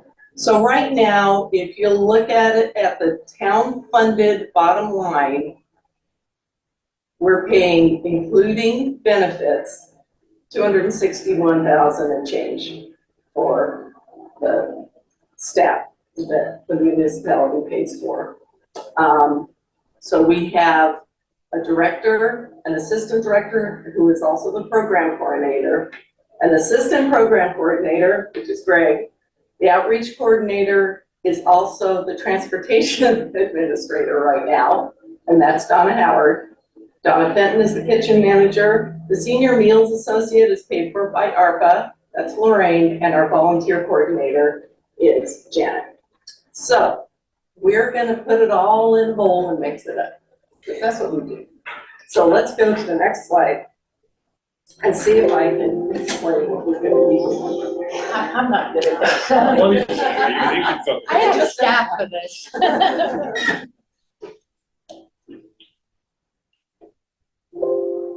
Oh, me too. I'm used to a next button somewhere. Yeah. It's not zero. All right, so we propose that in the transition, so the new director will start at the entry level of the matrix. And so that'll save a little bit of money there. The assistant director, we would like to make that its own position and reduce the hours to only 19 hours a week, because the person that we are interested in and hoping to have as the assistant director can't work more than 19 hours a week. However, we would have to post that and everything. We'd like to put program coordinator and outreach coordinator together as a full-time position in order to attract quality candidates. Those are probably, those are both very important positions. And I think it should require at least a bachelor's degree. And if it's benefited, it would attract people who really want to do that and really want to work there and work with seniors. That's our feeling on that. And all of this has been put before the Council on Aging Board as well. So can you explain, the chef wasn't on the last slide, Exactly. and it wasn't a benefit position. I'm getting Oh, okay. So, and then the assistant program coordinator, how do I explain this? So the assistant program coordinator would be a shift from our current volunteer coordinator.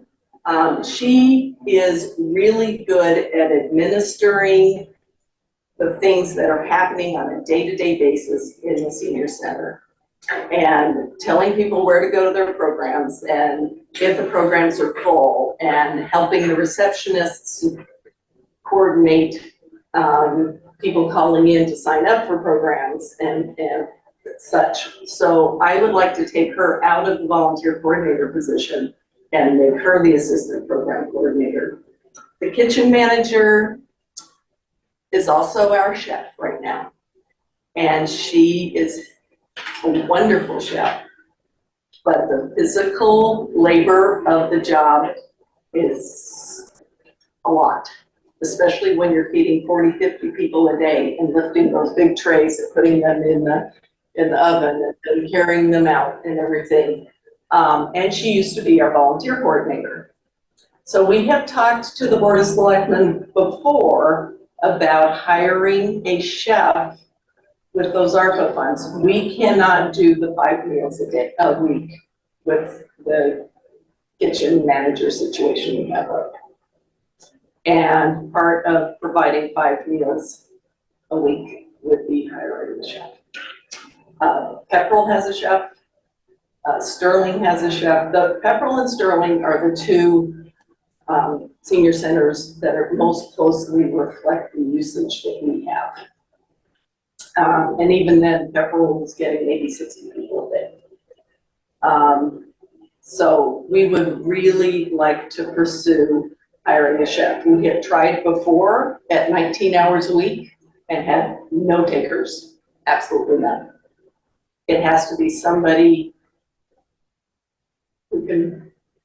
who will be there a while and has the creativity and the wherewithal to handle the physical part of the job as well.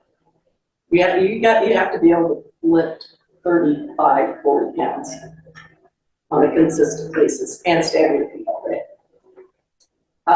So I hope, Teresa, that explained why you're looking for a chef.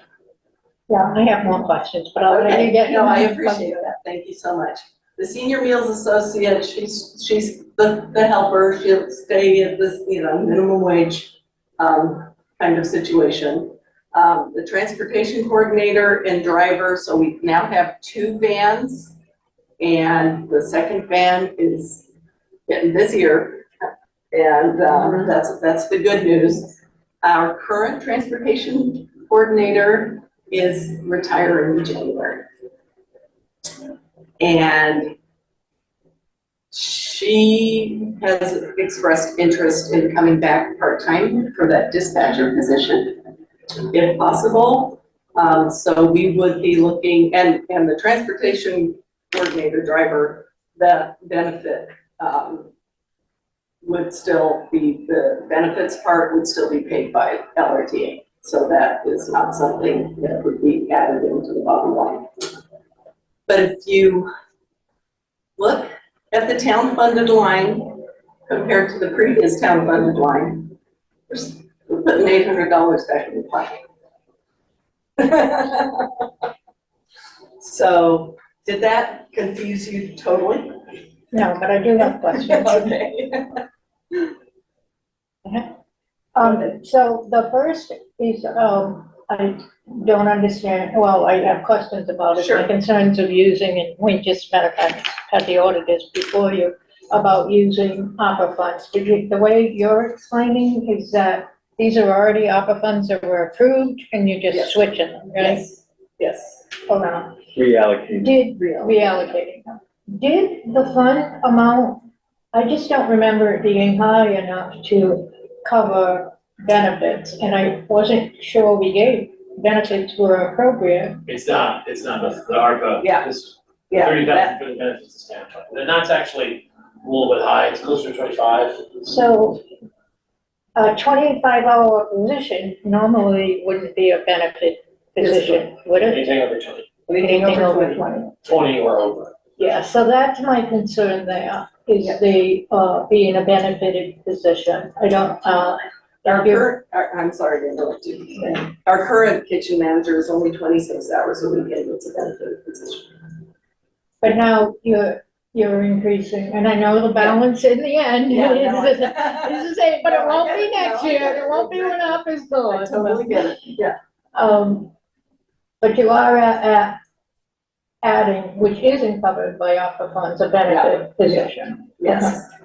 Yes, I see your concern. That's my only concern. And I'm sure you'll figure it out. You always do. So it's not like a panic concern, but it is a concern. I just want to say that this is consistent as far as your statistics are concerned with a lot of other reports that we've gotten in regards to the age out of the town. And I agree with you that there needs to be some shuffling to make sure that we take care of these citizens. Just like I'm making sure that the kids in town are being taken care of as well. So we need to take care of both ends of the seesaw. I think this is a very realistic readjustment, reorg. We've already approved the ARPA funding for them, so it's really not, there's no additional ask, it's just a Well, I'm reading readjustment. this that there is an additional 30,000 from the town. No? No, it's the bottom line for the town is the same. Right, but this check position has 24 was approved by ARPA. That's how I'm reading it, right? And then and now it's a $54,000 position because $30,000 in benefits needs to be picked up by the town. That's not being funded by ARPA. Yeah, I think that the key is to remember in the prior slide, that money is coming from a reallocation of the rest of the positions and. Right, but my concern is, like I said, the 30,000 is coming out of town, not out of ARPA, and ARPA's gonna go away. So where is, you know what I mean? We have to plan for that in the future. Certainly, go ahead. Go ahead, Greg. So we've tried to look into our crystal ball, Yeah. and we have retirements that are gonna be happening over the next 3 to 4 years. So, for example, the kitchen manager is going to retire probably by the time or before ARPA funds run out. Also, our senior meals associate is going to be retiring. So we're gonna have some of our budget free up. We hope to replace some of this stuff with volunteers. Like, we would not rehire another senior meals associate, for example. And so by the time ARPA funds run out, we feel that we are going to have room in our budget to pay a chef. We'd have to give them more hours to take on some of the kitchen manager responsibilities and still do the cooking. And we would also switch them over to town-funded salary at that point. Okay. But we're looking at 2028 for that happening.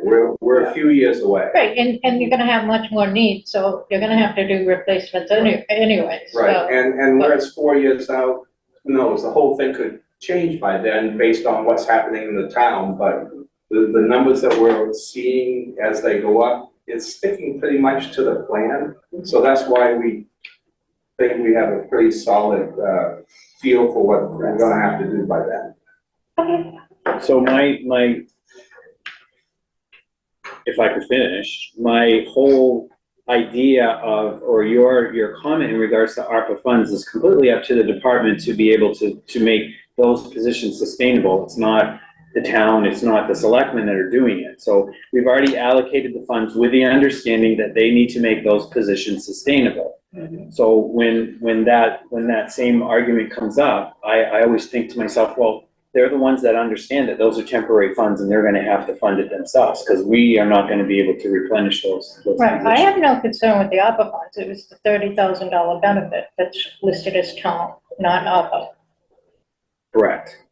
That's where my concern was. Correct, but that's all within the budget that they're putting through. Yeah. So it's not changing this year's budget. It would be probably allocated in the next, like you said, you had a 5-year plan.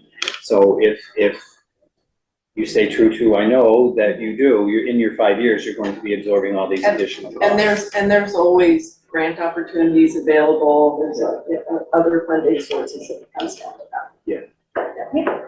As I said, I'm sure you'll do it. It's just, I have to express the concern.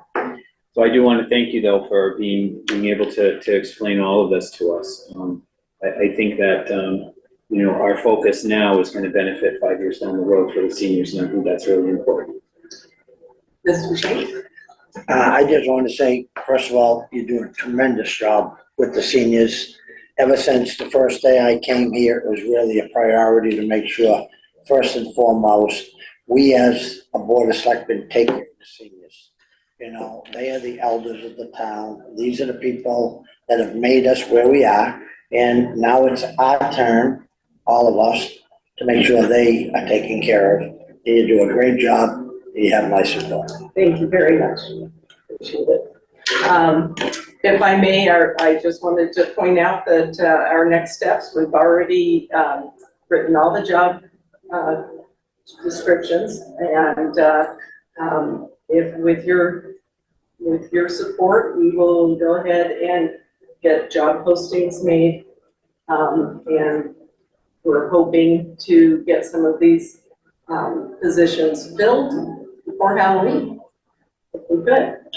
That's the code thing. Black and orange. That is good. You're thinking about orange very much now for some reason. But that's what our job is now, is to go make this happen with your blessing. That'd be great. Very nice presentation. I would like those numbers of people, Yes. town versus out of town. Yeah. Thank you. The one thing I just wanted to throw in, it's not a huge wrench, just a small wrench, is that some of this is gonna involve probably some union negotiation. Yes.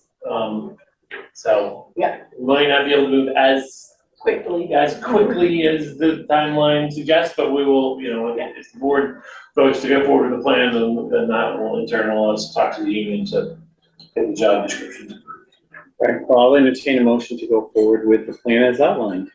So moved? Second? Moved and seconded. Any more discussion? All those in favor? Hi. Aye, Aye. Thank you. There you get go. it done. Thank you very much. We will. Great job. Thank you. We'll be in touch about the union positions. So, And if you need our help, definitely let us know. okay, thank you. Let's see. Good Good night. night. Drive safe. Eric, you ready to put on your other hat now? So, yes. 4.1? Open and close special town meeting warrant. Oh, yes, okay. And then we'll go back to your report.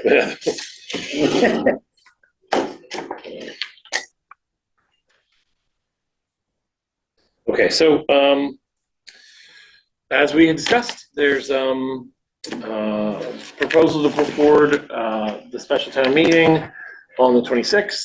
That means we would be, you know, voting to accept the warrant tonight, and post it on the 11th, which would be next Monday for the meeting on the 26th. So I've provided you all with a copy of the proposed warrant articles. It's a very brief warrant. There's only 7 articles in it. I think, I'll go through the articles. I think I would probably change the order and put the article that's number 1 at the very last article. Just for purposes of making sure that the people are coming, they're there for the whole. We could vote. We'd have 75 for the whole thing, but we could just go kind of very quickly. I don't think any of these will come as a huge surprise to any of the members of the board. So the proposed Article 1 is to see if the town would vote to authorize the Board of Selectmen to petition the general court for special legislation. And this is the special legislation that we raised earlier about changing from an elected Board of Health to an appointed Board of Health. This is based off the language that Adam gave me for another town that was doing a similar thing.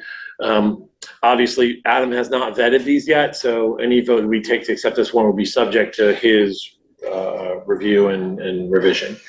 The key points of this are we'd be setting up a Board of Health that consists of 3 members, appointed to 3-year terms arranged so that one expires each year, appointed by the Board of Health.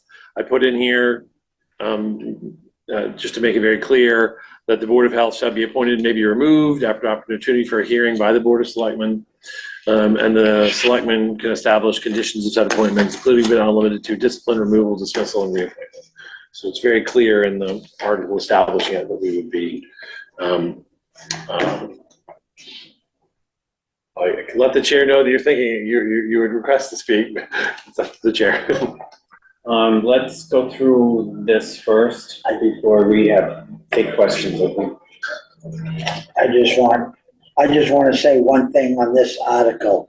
I just want everyone to understand that myself, I'm sure Teresa, you've gotten them, Chaz, you've gotten them, the emails, the concerns from the residents, the citizens as to what happened in that Board of Health meeting was terrible. And I think that the general consensus of the public want to see the Board of Selectmen do something, and this is the only way that we can do something. We're not here to do any kind of grab of power. I would rather never even attempted to do this, but at this time, we really do have an issue, and I think it has to be addressed. And I would just to echo kind of what Joe said, I've gotten multiple calls from residents expressing the same sentiments about what is the town going to do about this. And this is a provision that allows the town meeting to take it under, their advisement to make a determination as to that's what they want to do. The effect of this would mean, based on the way that it's drafted, the date that it's accepted and passed by the legislature would be the date that the elected Board of Health would be extinguished. And at that point in time, the Board of Selectmen would have to take up the appointment process. I'm a little concerned if we don't have it, and maybe we do, but I'd like the language to be a little bit stronger. That basically says you're appointed by the Board of Selectmen and you be removed for any reason. The way it reads now, it says we must establish conditions for dismissal or removal. And I'm not sure we have those written. I'd rather not have to have a conditional. I don't know if we can or not, but you know what I mean? I'm just, this is a little, I'd like to see what is written out for removal or dismissal or discipline, what we have, or make this stronger somehow. Sure. I can certainly put that forward.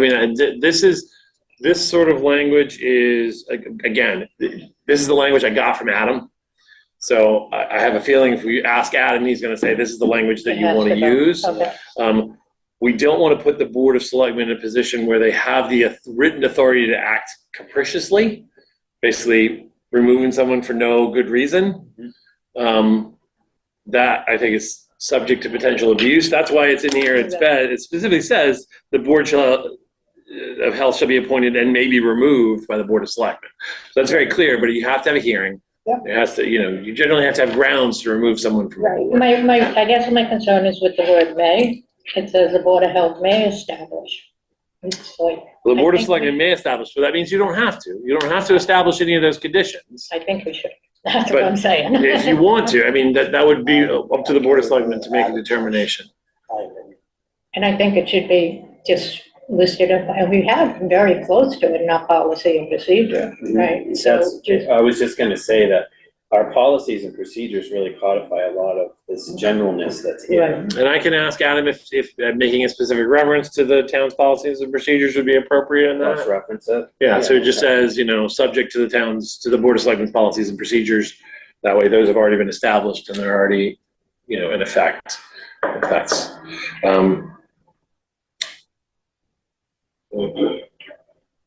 I'm not really sure if I want to take public comment on this right now until we actually go through all of this. Okay. So, I make a parliamentary suggestion?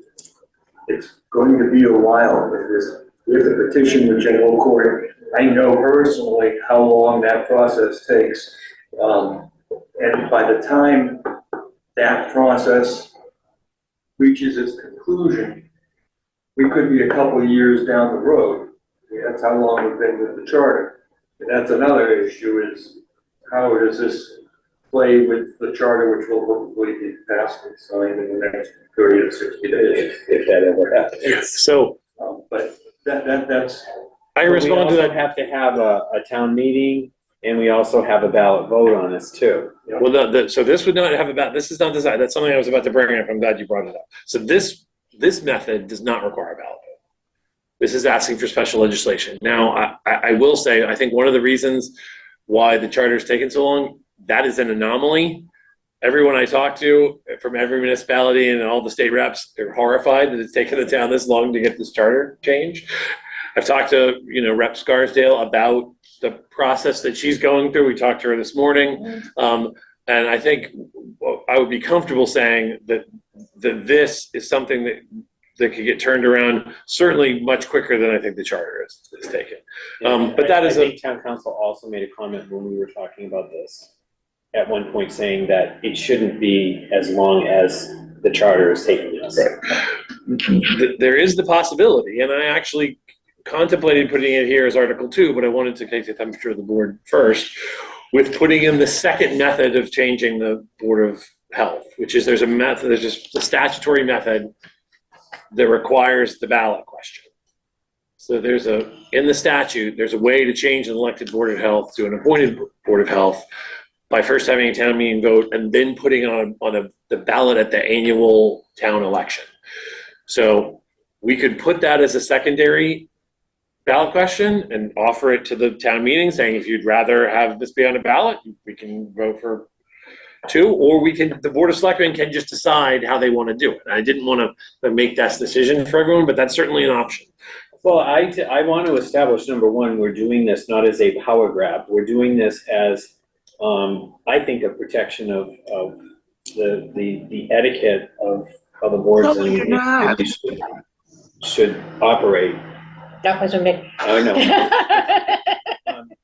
Number 2, I think that may be a good idea, because I would like to have as much input from the town Yeah, as I think possible. the entire town weighing in would be appropriate. Yeah, so yes, I think, are we in agreement with that? That Article 2 should be Should be the the alternate method. statutory method. Okay, so I'll put in, Should that be our well- first choice? so that's, I think, that's kind of a tactical choice, I think. The first one you want to have on there is the one I think that you present as this is what the Board of Selectmen thinks is the best idea. And then the second would be, if you don't want to do the first one, there's an alternate method that allows for this to be done in a different way. Statutorily, I think the legislative first is the most logical. So Okay. special legislation first, but at the same time, we can explain to the town meeting that there are 2 articles on here. If you adopt this article that's the special legislation, we're not going to address the second one.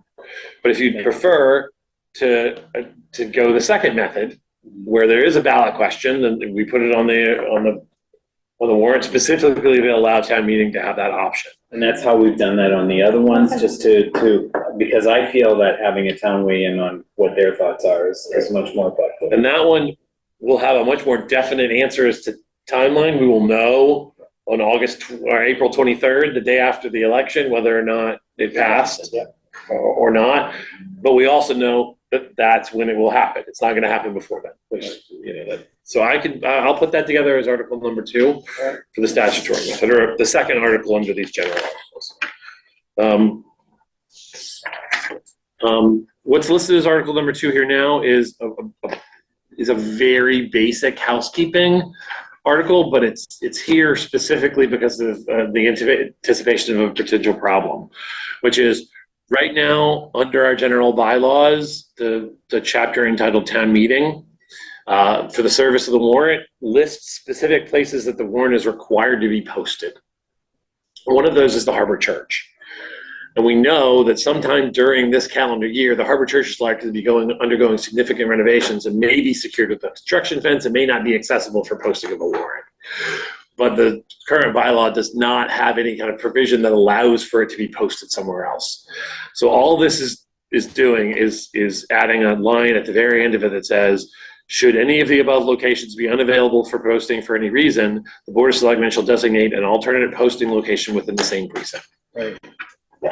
And that meets our requirement to post it in every precinct, but it also allows us to be a little more flexible if there's a building that for some reason is not available. If the reading room for some reason is not available, if the Harbor Church isn't available, we can post it in an alternate And something location. as simple as like when Eric and I were talking, if we wanted to say, okay, we'll make the Old Harbor Fire Station that, well, it's not in the precinct, it's just outside of the precinct. So we have to have something that's inside that particular precinct. So if we name one particular location, it may not be in the area, so we have to be a little more general. Yeah, But that allows us. This allows us the flexibility of, and we'll make sure that when we do it, we're checking with the precincts and what's the appropriate location. So that's a relatively benign change. Articles, the next articles are, the next one is the Article 3 is the reason why we're having this town meeting in September, which is for the solar canopies. It's relatively simple. It's provided by the solar company. They've used the same article in multiple different jurisdictions. Just allows the Board of Selectmen to enter into the long-term ground lease for the solar mounted canopies that would be going potentially at the library, council and aging building, at the police station next door. Article 4 through 7 are all. Say that they're paying for. That's what I was Yes. just gonna say. They're paying for the town. They are paying for a Town special meeting. town Yes, meeting. they're paying for the special town meeting, so I'm gonna be getting that information and sending it over, an estimate of that information and sending it over to them, hopefully shortly. Just so townspeople know that this special town meeting will cost the taxpayers nothing. Correct. So Article 3 is the first of 4 authorizations for property sale articles. This one is the condo that we discussed with Article 4, town not council. 3. Sorry, did I say Article 3? I apologize. Article 4. So this is the condo that the town took by tax title a couple of years ago. We've had conversations with town council about it, and the situation the town finds itself in of being the owner of a condominium and required to pay condo fees and assessments, which is not something the town is in the business of doing. So an authorization to sell this would be incredibly helpful, and something I discussed with tax title council. We could actually ask the auctioneer to sell it if the Board of Selectmen is so inclined. We've already engaged with an auctioneer to sell 97 Main Street.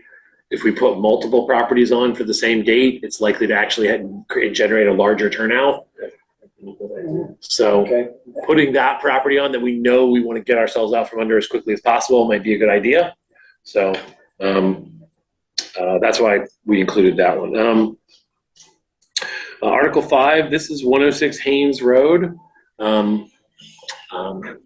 which is, I'm not sure if the members of the board are familiar with it. It's on the Pepperell line, kind of north of the high school.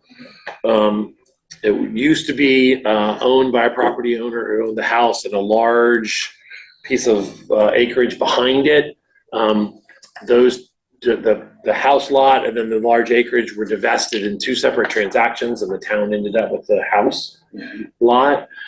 So there's an existing structure on it, so it could be quit relatively quickly if it was sold to a developer, turned into a tax-paying house space. I know that it was being debated by the town properties committee.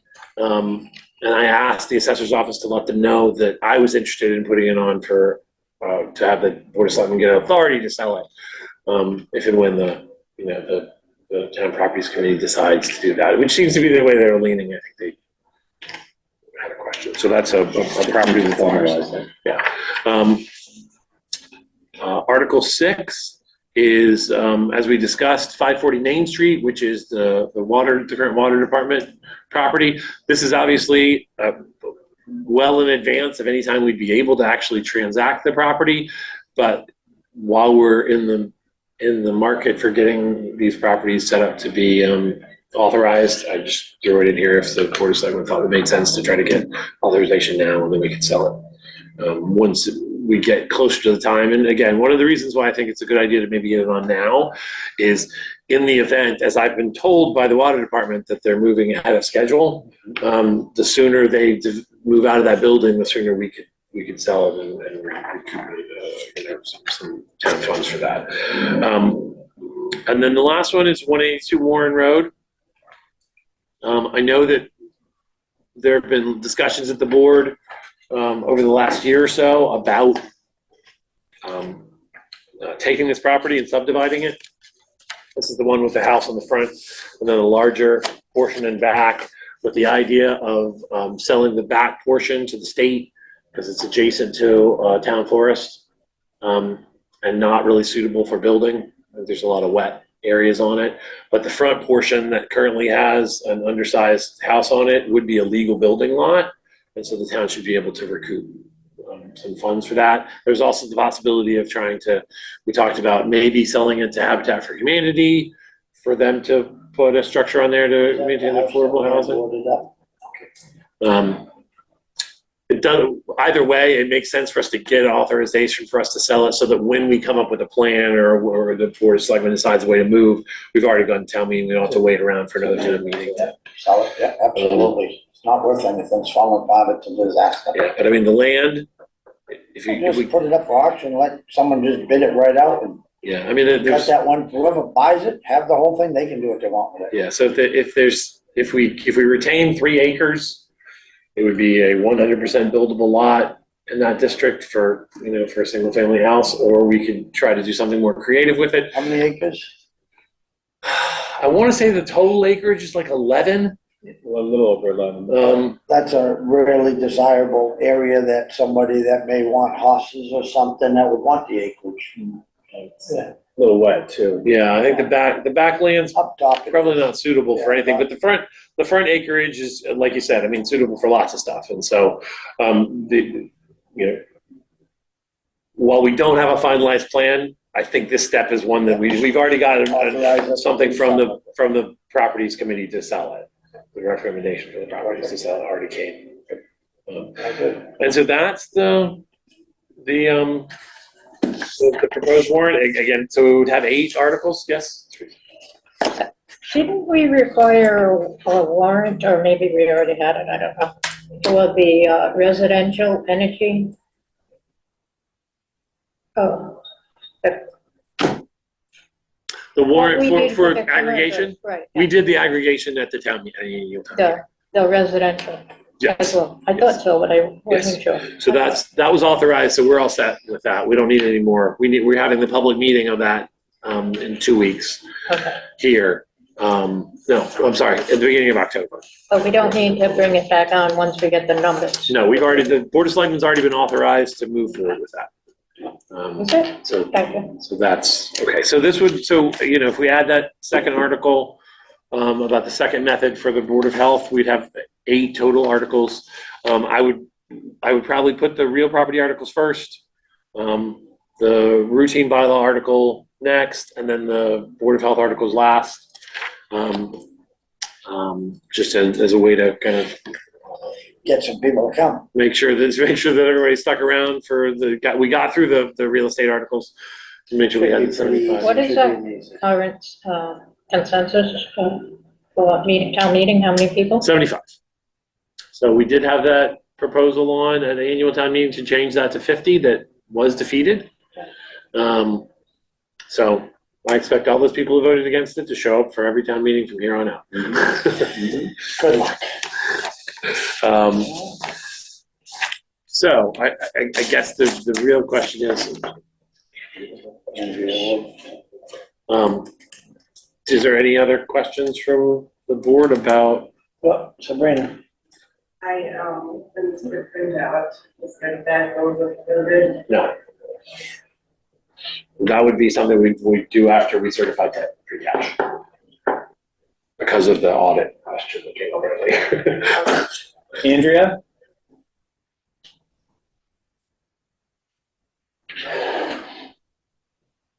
Sorry, forgot to unmute. I don't understand how you think making the Board of Health an appointed position is going to solve your problem. It's not going to solve your problem because anyone, appointed, elected, or whatever, can get so fed up that they just burst out in anger at anyone. What it does do is let you get rid of them easier than if they're elected. So I suggest, because it won't really solve your problem, you're just as likely to have somebody else go berserk. And you have on boards in the past, on conservation and a number of other boards.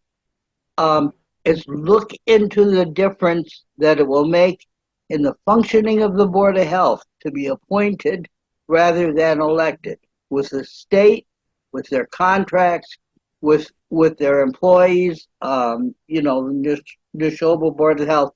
There are a number of relationships there that should be looked into. I don't think it's such a simple move as it would seem on the surface.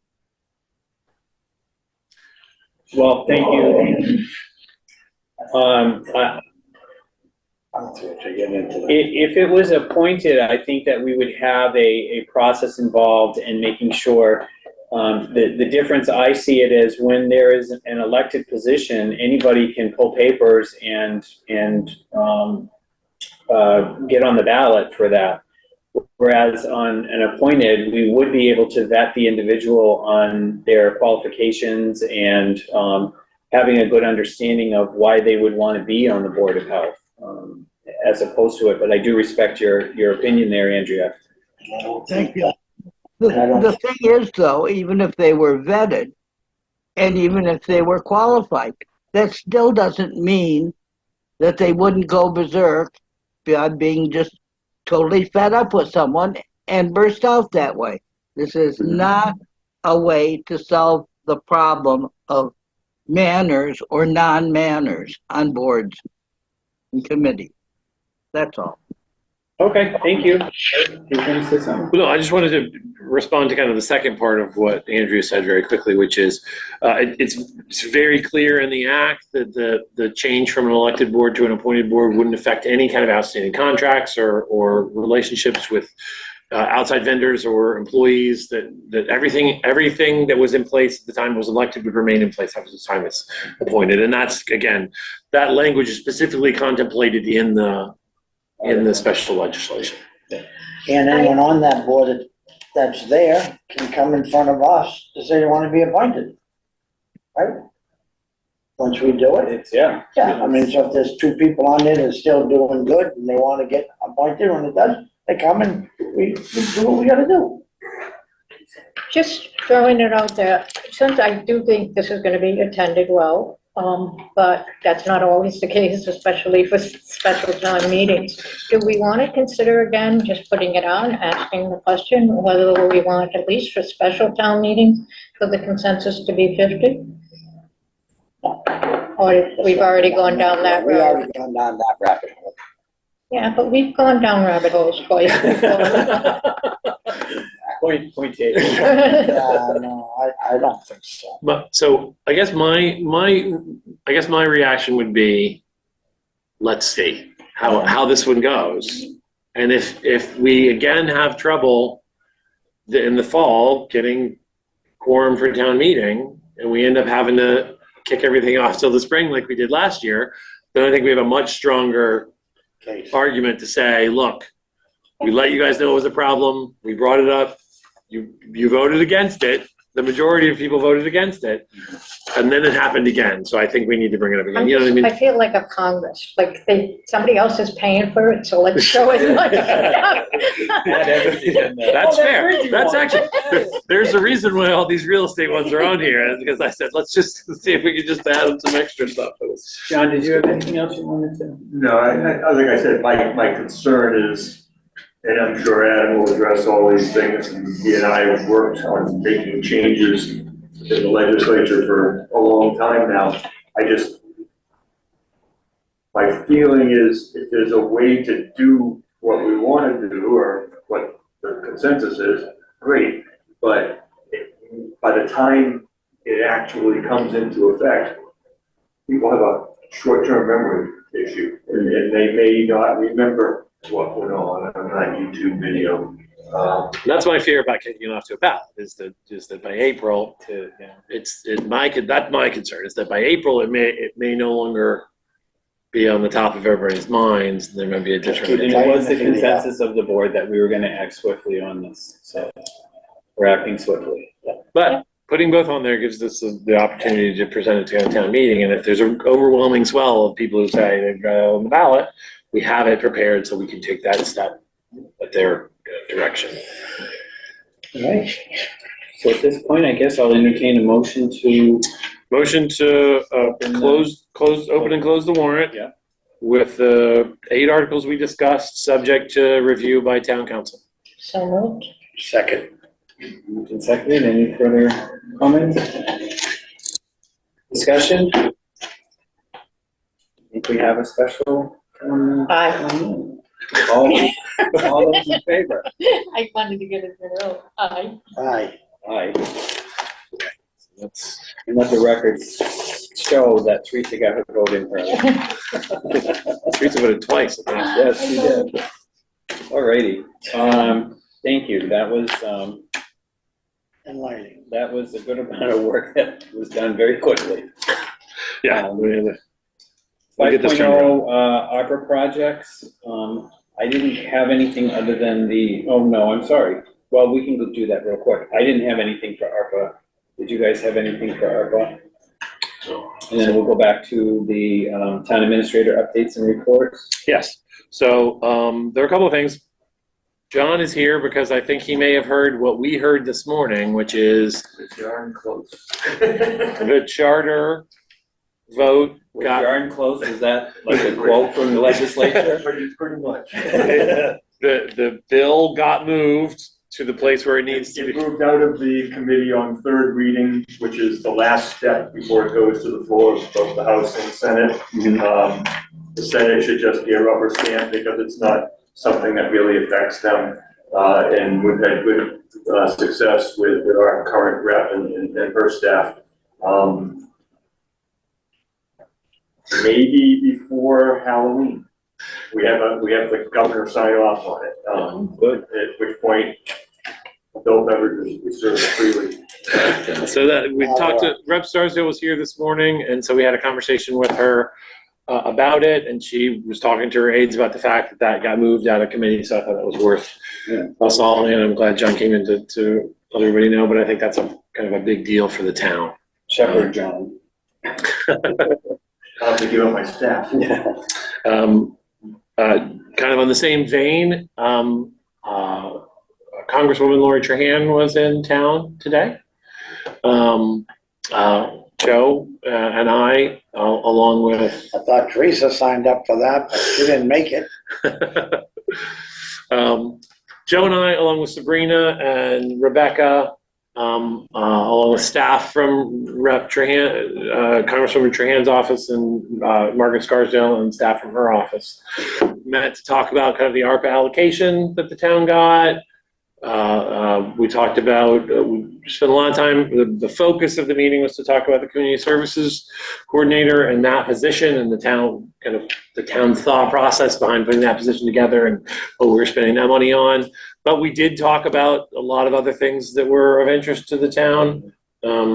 I put a bug in everybody's ear about, needing more funding for things.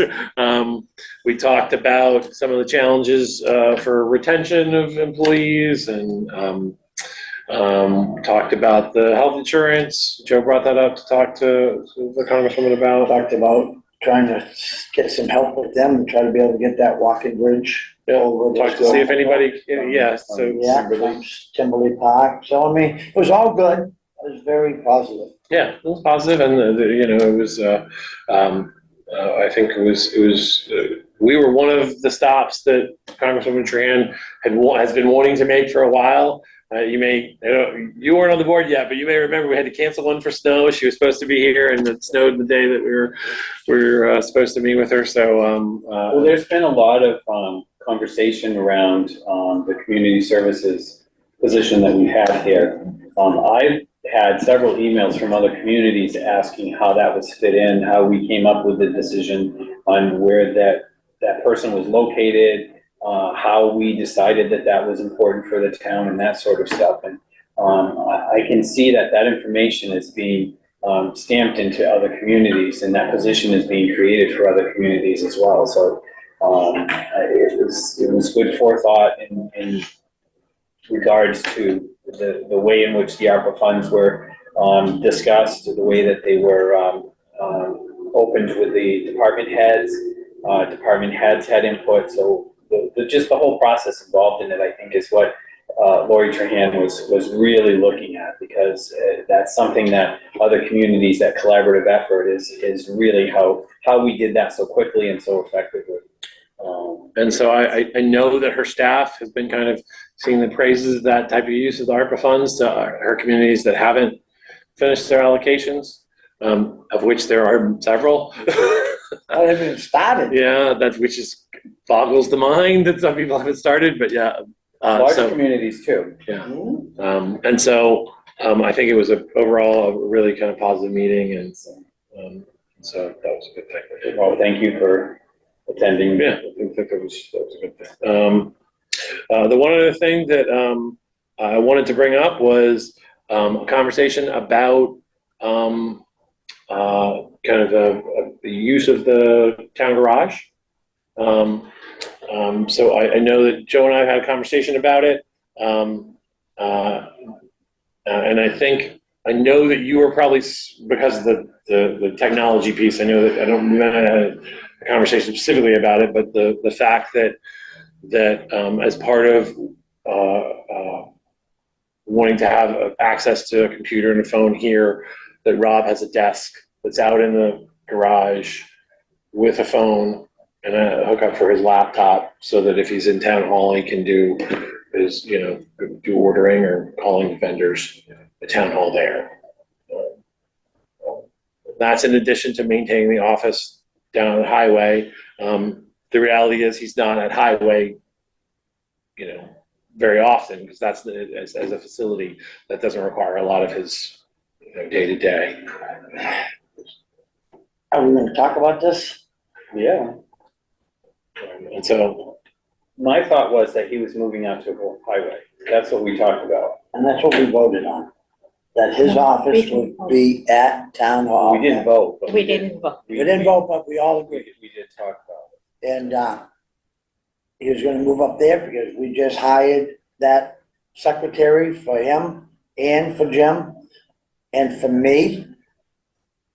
He wanted a maintenance garage. We all talked, so everybody, fire department, everybody helps out. So, okay, we'll move stuff so he has a garage to work in. Never once was it said he's gonna have his office out there. You go outside there, he has an office, full-blown office. You go up to the highway barn, he has a computer on a table and nothing. Just his computer and a telephone, nothing. You go in there. I would like, I don't know if anyone saw it, I don't know if you've seen him, Sabrina, but for me, would you say that's just a desk, or would you say that's an office setup? Office. You seen it? Have you seen it? That's inside that In the garage. garage. Now, let me give you a picture of his office up at the highway barn. There's nothing there. So for me, I got some great concerns, because the building has that little heater in there, which when they originally built that, and it was, I knew back when Mr. Shepherd had it done, it was mainly to have a heater in there to keep the building from freezing. You know what I mean? So now if he's gonna have his office in there, not only would we may have a problem keeping it up, could create a problem, but now the expense of running that building all the time.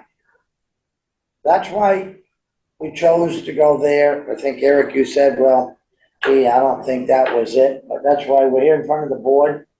My opinion, that's not a place for an office. And I'm gonna give you some reasons why.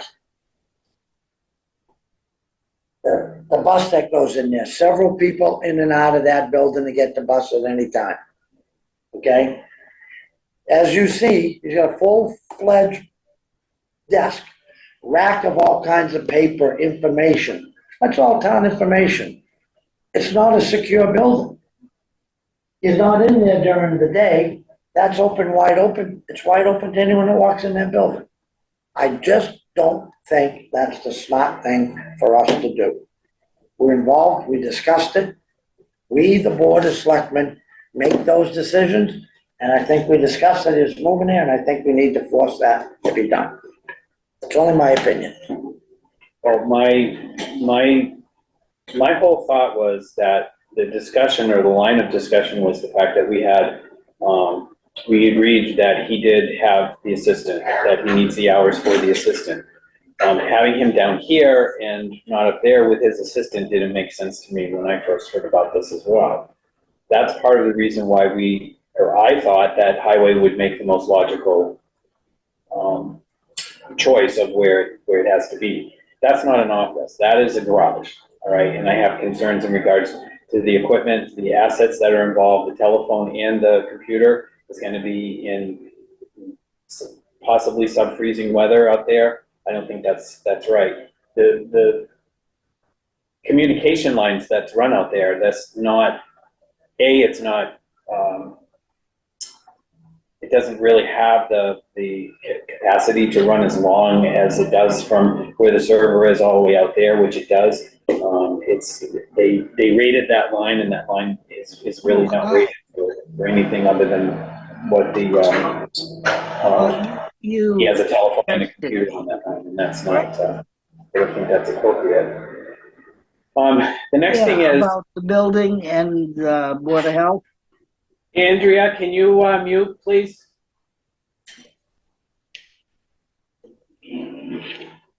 Thank you. I will say this, that wherever he was before,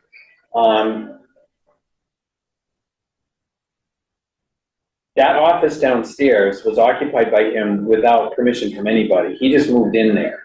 And he moved in there when we had terminated the town administrator. So there was no person that said that he could move into town, into that particular spot down there.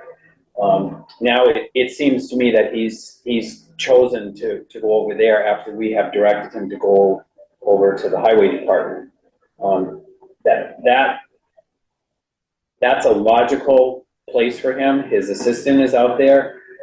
There's a desk set up there that he can be up there, and the security of the place is much better than in there. So I don't mind a touchdown station in there for him, but that's set up like an office, and I think that's a direct kind of slap in our face, to be quite honest. Well, to be fair, this is a conversation that Rob and I had about him having a desk out there and a phone and a place to plug in his laptop so that he could do work in this building, and if he needed to call vendors or he needed to, because again, a lot of his work is in this building or in this complex, either it's the fire here. No, it is, no qualms, but having the ability to plug it in and having it there are two different things. That picture that's set up there. Yeah, and so I do appreciate that it's expanded from a place where he could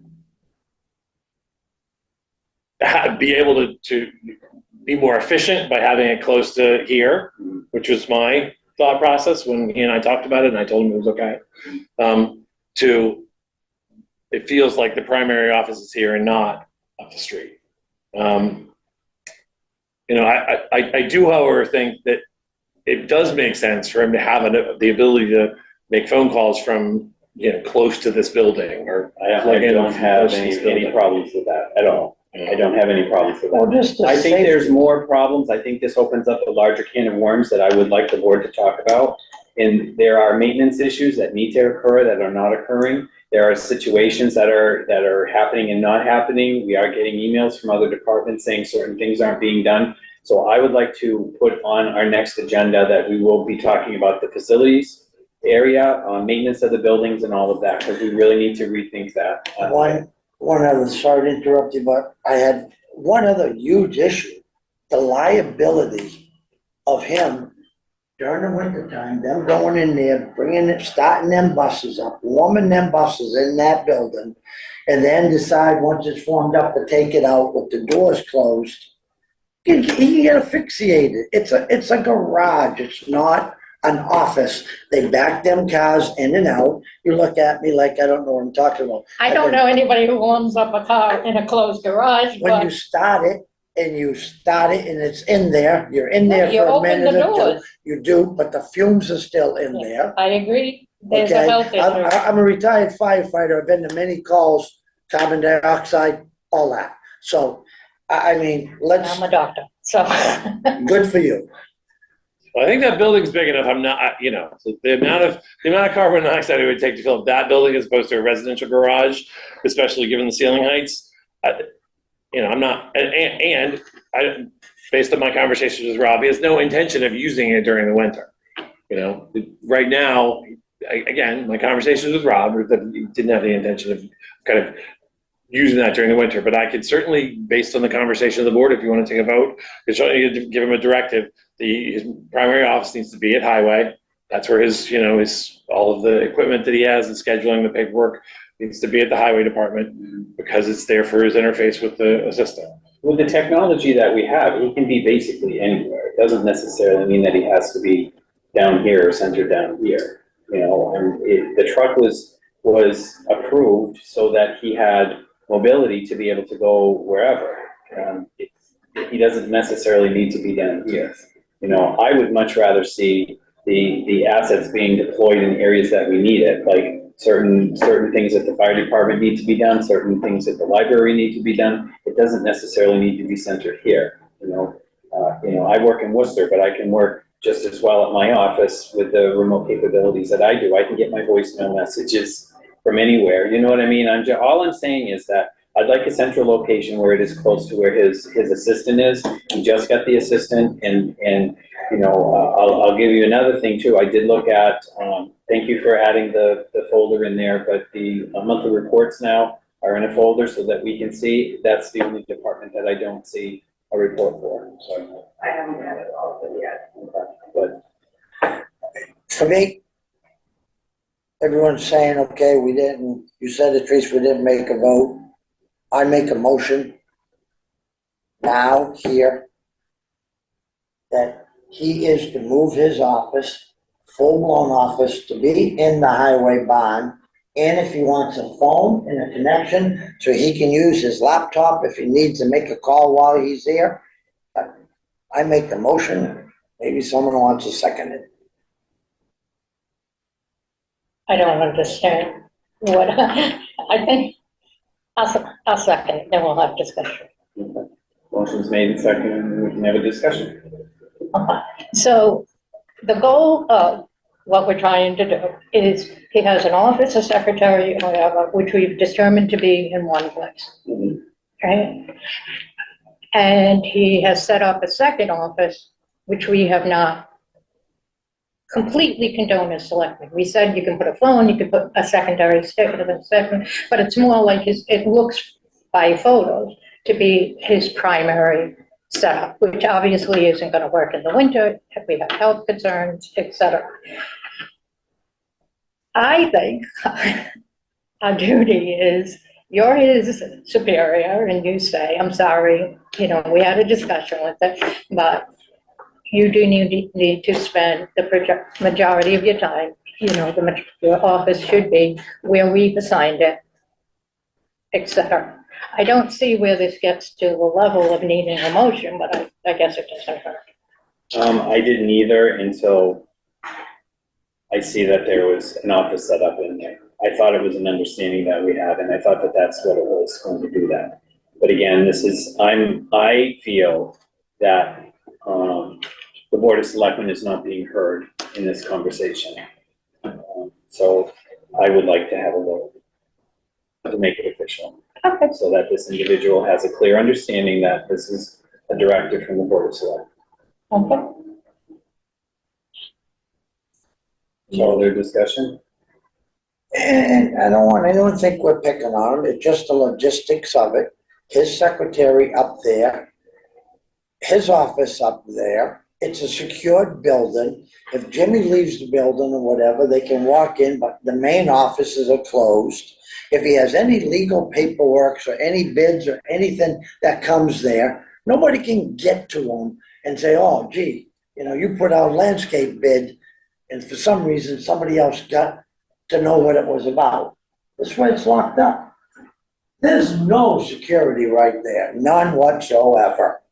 And I think we as a board have to make sure we protect the town, the towns. Yeah, I've been down and the door's been wide open, nobody was around. The bay doors are open during the day, wide open. Sometimes they are. And I think, Teresa, you'd agree, that's a liability,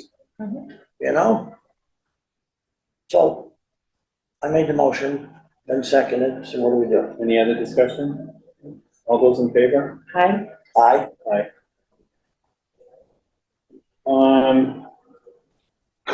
Anything else on your report, sir? No. 5.2, reports from board liaisons. General government. So I did hear from Energy. They did have an email come out. They are starting to get back together again. They're concerned, and I think I sent it forward to you. There's a lot of grants that we're eligible for, but there's nobody on the committee that's a grant writer. Well, we had starting today. Right, and so that was my question. I saw that we had a grant, but it was under land use, but can she help out with this? She's a grant writer for the entire town, so Allison, She's just there. and I this probably should have been part of my report. So Allison Weissensee started today as the housing and grant administrator. We're still waiting. I think the laptop's supposed to be here tomorrow. The laptop's here tomorrow, and there was questions in regards to a monitor, but we have monitors downstairs in boxes that I reminded the person today, so. Okay. So she's obviously gonna be getting her feet under herself for the first, week or so. I'm gonna schedule a meeting with her and Jess next week to go over kind of where we stand with grants right now. So she's brought up to speed on all the grants that we currently have existing in the town. So she can get copies of all that paperwork and kind of educate herself on those grants. And then I think the next piece is going to be getting her on the appropriate emails. I mean, we get emails from Congresswoman Trahan's office about grant opportunities.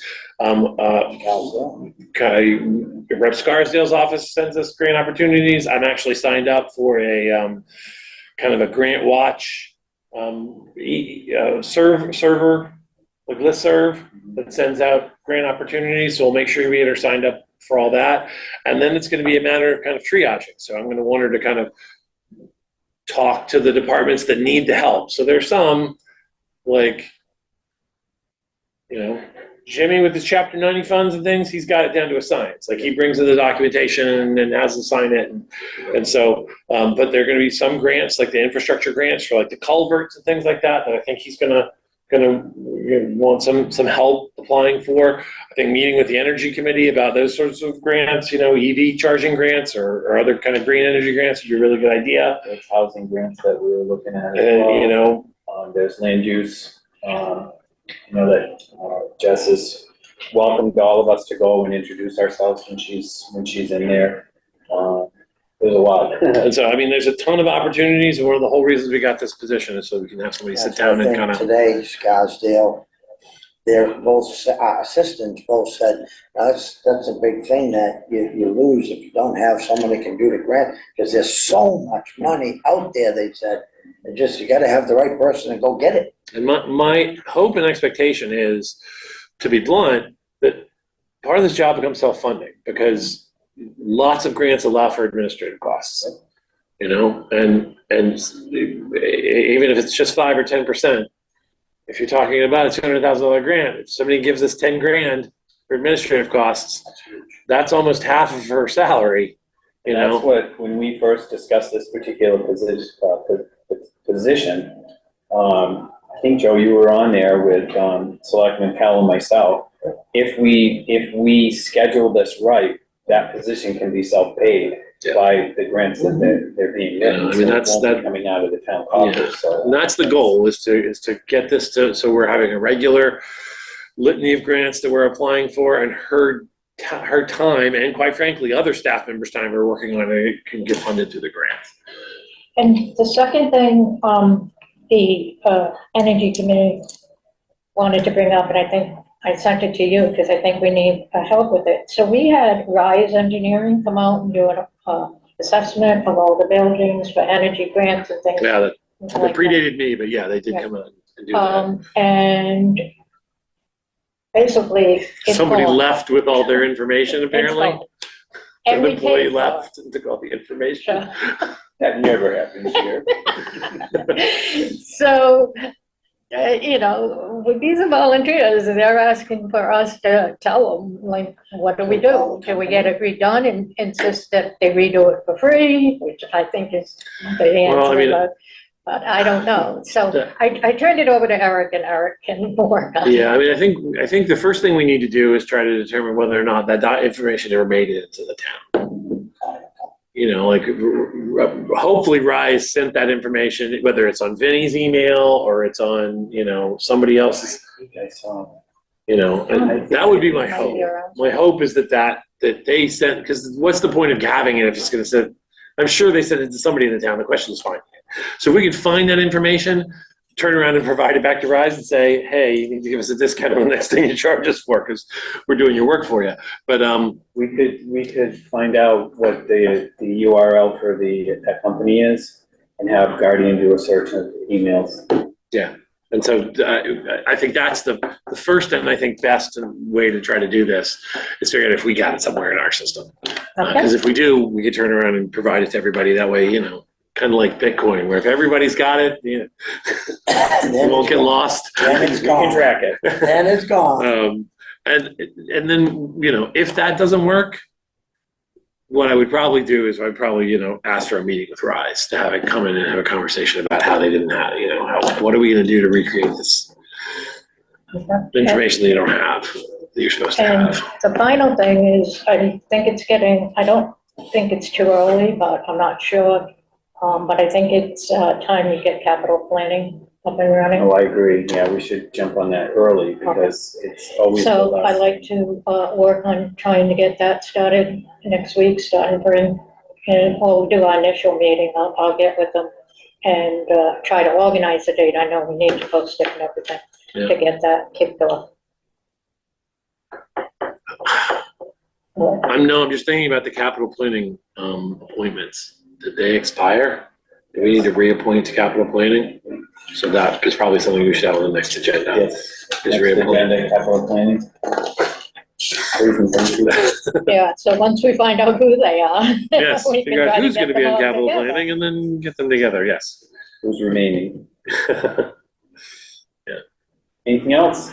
That is it. So you're going to audit, so. Yeah, right. Elected boards, I've really been, yes, elected boards, and I've been to many meetings, and I didn't prepare anything today. Yeah. They all had meetings. I'm still, yeah, they all had meetings, and I was there in some of them. We've talked about the Board of Health meetings. Yeah, I've been there. I also, while I talked about the Historic District Commission too, what I would like to see if I can work into it, if you can help me out with it. The Historic District Commission has hand-drawn maps, and I'm wondering if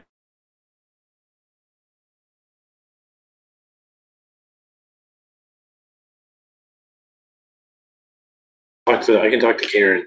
okay, that would be good. I think it would be a smaller grant, but I think it would be a huge boost for the Historic District Commission. And you know what? I think we actually have GIS time with MRPC outside of a TLTA grant. We do. We have 5,000. I forget how it's. So let me talk to Karen. Yeah, they go in blocks, and I'm sure that if I know that land use uses some. I know that the Housing Authority, we've used some from time to time if we needed it. That we're splitting it now with the Affordable Housing Trust if they're going to need GIS time. But there's blocks of it that I think that we can use. Yeah. I'll talk to Karen and get an idea as to what our total package of GIS authorization is with them. And if she can give me maybe an estimate of what she thinks would be a reasonable amount of time to turn all the historic district information into a GIS layer. I think that would. I think, I don't think that's rocket science. I think somebody who's adept at GIS can do that pretty quickly because there's not that many parcels. No, there isn't. But I think having something professional and something that they would be able to put on the website too, so that people can see, so that they can refer, like a new homeowner, parcels are being sold, they don't even know they're in the historic district until after they sign on the dotted line, and then all of a sudden they're putting vinyl siding on a 1800s house, and it just doesn't work. So, do you know whether or not? Let me talk to Janet too, because if it's not, that stuff should all be flagged at the building department too. Yeah, for some reason it's not. I think she's pretty good about it, but for some reason there's not a flag on those properties. There really ought to be. Every time something gets pulled up to the Exactly. So I did talk with them that I would see what I could do to kind of put that in there. I still haven't gotten a chance to go talk to Jessica, but I do want to talk with her as the new land use coordinator, just to kind of welcome her in. I think that's really, it's such a good thing that office is getting back up and running the way it really should. I think that's our primary focus right now is getting the building department back in some semblance of order here. Yes. I have talked with IT. We are getting one computer that is a desktop. We're going to use that as the kiosk for the licensing or for the permitting. Mm-hmm. And then there will be a laptop that'll go in there. We're also going to need another laptop for the meeting room 2. So in the next couple of weeks, meeting room 2 is going to be completely Zoom accessible. We just need to spend some time, which I've been doing on the weekends with TCAM Dave. I'm trying to think if there's a because we could probably use an older laptop to run. We could use definitely a desktop here if we needed to. I'm just thinking like is there anybody? I'm thinking if there's a staff member who has an older laptop that's not working out for them, what they're doing, but we could just run in a Zoom. Yeah. Maybe we could do that and then cycle in, because I'd rather cycle in the new computers to people who are heavy users. Yeah. As opposed to the Zoom. Me too, but we need to do an asset reallocation somewhere. Okay. We could. I mean, I think Guardian has a list of the age of all the computers it already has. I have that. Figure out who's the oldest. Yeah. And actually, it's just nice to be able to have that information and go, oh, this is what we do, or it's good to see that the old equipment is out of there. Those hard drives have been destroyed. The old monitors are gone, telephone's soon to be gone. That's the only other thing that's in there. It's like a telephone graveyard. Public safety. All right, well, couple things. First, I think you just answered one of the questions, you know. Janet was just wondering how we're making out with the console, so you answered that. She also asked the question as far as, do we have any update on who's the replacement yet? Janet actually scheduled a meeting for me with Roland and Jason Okay, good. for, it's either tomorrow or Thursday. Sometime, yes, it's either tomorrow or Thursday, to meet with Janet and the two of them to sit down and figure out if we can come up with a creative solution that allows for us to kind of bring on board a young person who needs to get trained and figure out a way to train them. Like we've done with the other positions. Yeah, like we've done great. with others. The only, Get someone local, good, nice. So yes, we already know that Janet knows him and he's got to get the right thing. So that's going to happen this week, and I hope that, you know, my plan would be, because it's likely to involve a conversation with the union, because we're going to have to tweak the job description, because somebody's going to be coming on as not a building commissioner, but as a building inspector, and that really doesn't exist. And who's going to be the head of the department? It's going to be Yeah, we'll figure that out. yeah. And as far as police department, I don't have my meeting now this month until next Monday because of the holiday, would have been yesterday. I did have a meeting with, you know, Mr. Shepherd today, you know, quite lengthy. You know, first I'd like to announce, so everybody will know, that the Townsend Colored Guard is going to be opening the Boston Red Sox opening series on September 8th against the Baltimore Orioles. That's So that's cool. a very huge thing. So if anyone's at the Red Sox game, I believe the 8th is, anyone got a calendar? 8th Today's the is, 5th. It's Friday. yeah. Right. so Friday night, the Townsend Color That's Guard cool. will be presenting the colors at the Boston Red Sox, which that's a big thing. That's And pretty they cool. may That's have great. some seats, so some people may be able to go, but he'll know. They talked a little bit about, you know, I think we all talked on education for, like, if there's any ARPA money, because he really got some good kind of prospects that he really would like to send out to get into paramedics. We had a little bit of a conversation that, you know, however that works, we don't want to spend money to send somebody and then have them quit. Turn around So, and get a better job. you know, I don't know how we would bring that up or what we would do, or if there's even any money, but I thought we had education money out there. Some Yeah, of there it. is education. Yeah, we'd have to, Gary and I actually talked about this exact same Oh, thing. okay. He brought it up to me. I have to sit down. We kind of need to reevaluate ARPA based on some of the things, the adjustments that we've made over the last 6 months, especially if we are still going forward with the ARPA bonus payments, like we talked about. Mhm. And that how that shakes out is going to determine what kind of funding we have. But I don't think he wasn't talking about big dollars. It's Do not we he was need talking to about have that $50,000. discussion for like soon, or? I mean, probably, but not.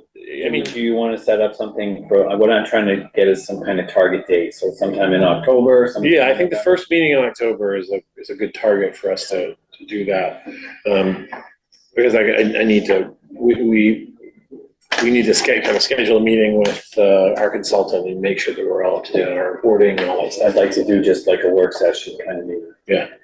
And then he mentioned, I don't know if he mentioned it to you, but the board, it looks like the projects for the historical district buildings are gonna start moving forward pretty quick.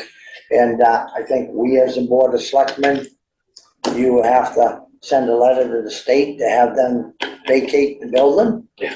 But we have to, you know, because they Boot can't the do state out of the anything with, building. you know, and, to do whatever we need to do, so. Those are just some of the things that we talked about, and I think the board needs to Well, know. we're gonna house the forestry truck somewhere, right? this is, the state is in the old harbor station. Right. We have no equipment in there. Yeah, but I do think Gary said that he thought he could find a spot for him if they needed a If spot. they needed a spot. Oh, if they need a spot, yes, but they have to be, we have to at least send them the letter to tell them, you know, we need the building because they can't work on the building with all the stuff there. Right. But, and then he's been in contact and talking to the person that owns the property next to him, and they're all working on that. Yeah, that's a confusing thing that That's- somebody brought up to well- me, but then, You know, the way I understood it, as long as that building is being used by the town for any kind of fire, it stays that way forever and ever and ever. So whatever we do, turn that into a fire museum, whatever they do, I mean, but let's get it updated, get it fixed and painted. It's in your neighborhood, that's a nice one. Do you know if, Chief Shepherd has talked to the Guardian, because they've been trying to get in touch with him to set up a time to get in to see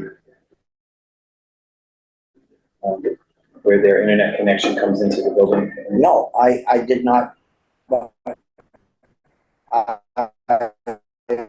if he can at least reach out to Guardian so they can set somebody up if he can't do it, or Get permission and they, give permission yeah, for them to come. so Brad So can I'll say, I'll find be out. there on such and such a day. And All they need to tell see you. where the wires are coming in the building, and they need to see where, Yeah. we just need to put a rack and, And he did give me a little bit of a tour. They do have the setup now inside the central station, that if anything ever was to go down, Pepper went down, they can dispatch 100% right out of the center station now. They have that capability, fire and police. So that finally got up and they can see all the surrounding towns, what's going on. So that was quite interesting to see that. Have you ever seen that, their little command center there? Yeah. Quite a little setup there. So other than that, that's all I have. All right. Announcements and communications. I didn't see anything in the folder. We didn't have anything, right? I have a couple of things. So you go ahead. The first one is, well, both, two of them came out of Clear Path for veterans, which is out on Fort Devon. This week, this Saturday, is the Women's Wellness for women's veterans. It's going to start with a flag building thing. So you can do an American flag or the blue line flag. They have crafts for both. And then it's followed up by different wellness topics, meditation, things like that. It includes a lunch. And that is, as I said, down at Fort Devens at 10 o'clock this Saturday. The next one, I tried to get some more details before today's meeting, but I couldn't find anybody to answer me. But we got military appreciation coming up at the Big E. I guess that's a big deal. I've never been, but it's a big deal.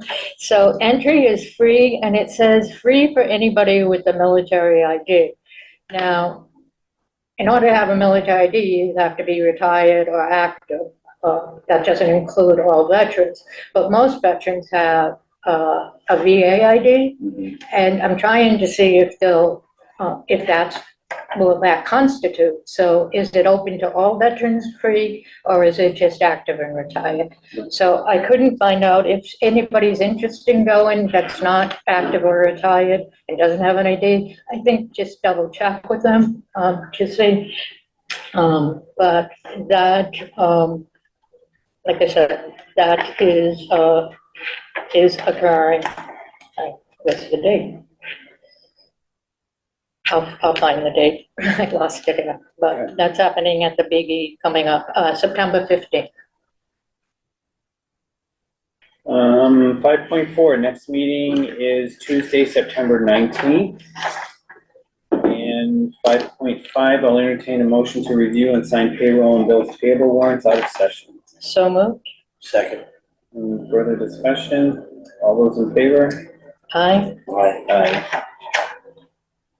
Well, I'll entertain a motion to adjourn. Oh, I have, we already did, never mind. Is it an announcement? Yeah, it's just an announcement, but that's right. I forgot to do, they're doing a free, they can get a regular flu vaccine also at the Fort Devens office, September 21st from 11 a.m. to 2 p.m. And that's at Clear Path. It concludes COVID vaccine or flu vaccine and shingles vaccine, my understanding, so. All those in favor of adjourning, my computer just shut off, so my computer adjourned. Need to get a motion to. Aye, Aye. We didn't? I thought we did. No, we didn't. No, you made a motion. She stopped you before She we stopped got. before the motion. I'll entertain a motion to adjourn at 9:03. So moved. Second? All those in favor? Aye. Aye. Make sure we adjourn properly.